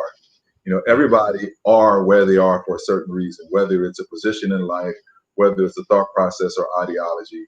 And if we take some time to just understand people's experiences, we understand why they are where they are, and we meet them there, and we work from there and connect. Yeah. So I enjoyed the dialogue, man. Appreciate you doing it. Sean, thank you very much. You're the man, brother. Very impactful. Yeah, so many good points. Jonathan? The first thing I got out tonight was that 4 rows of single barrel is pretty good. I thought that was pretty damn good. No, it is good. It's a good whiskey. I think, I have the positivity. I don't always have I'm generally very happy with what's going on. And so I think my biggest weakness in life is to strive for that next thing, that thing I want to get to.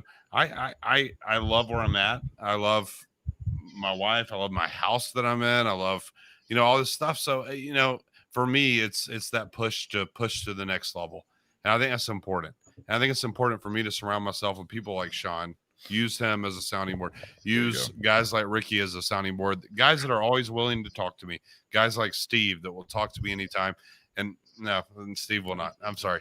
But yeah. Terrible example. But no, I have great people in my life that have been very successful, and I have some great friends in my life that have been, and that strive towards excellence, that strive towards moving to that next step. I think that's so important. I think it's important to keep that in the forefront of your mind, to have the goals and to have things that you want to achieve, and to never settle with where you're at, because if you're not growing, you're dying, as we talked about earlier tonight. So I just appreciate the conversation with 2 guys that I respect and look up to. Absolutely. And yeah, so it was very cool. Yeah, so I look at this, and I appreciate you guys sharing everything you shared tonight, not only about the cigars and whiskey, but obviously part 2 is always, in my opinion, the most impactful. I think this is something that, and Sean, thank you for being a part of this. Jonathan's been a part of this several times. We always say it's not your normal cigar or whiskey podcast, especially part 2. This is something that I think this is what is lacking a lot of times today, is you have a common interest. You stick around long enough, you're going to get to know people.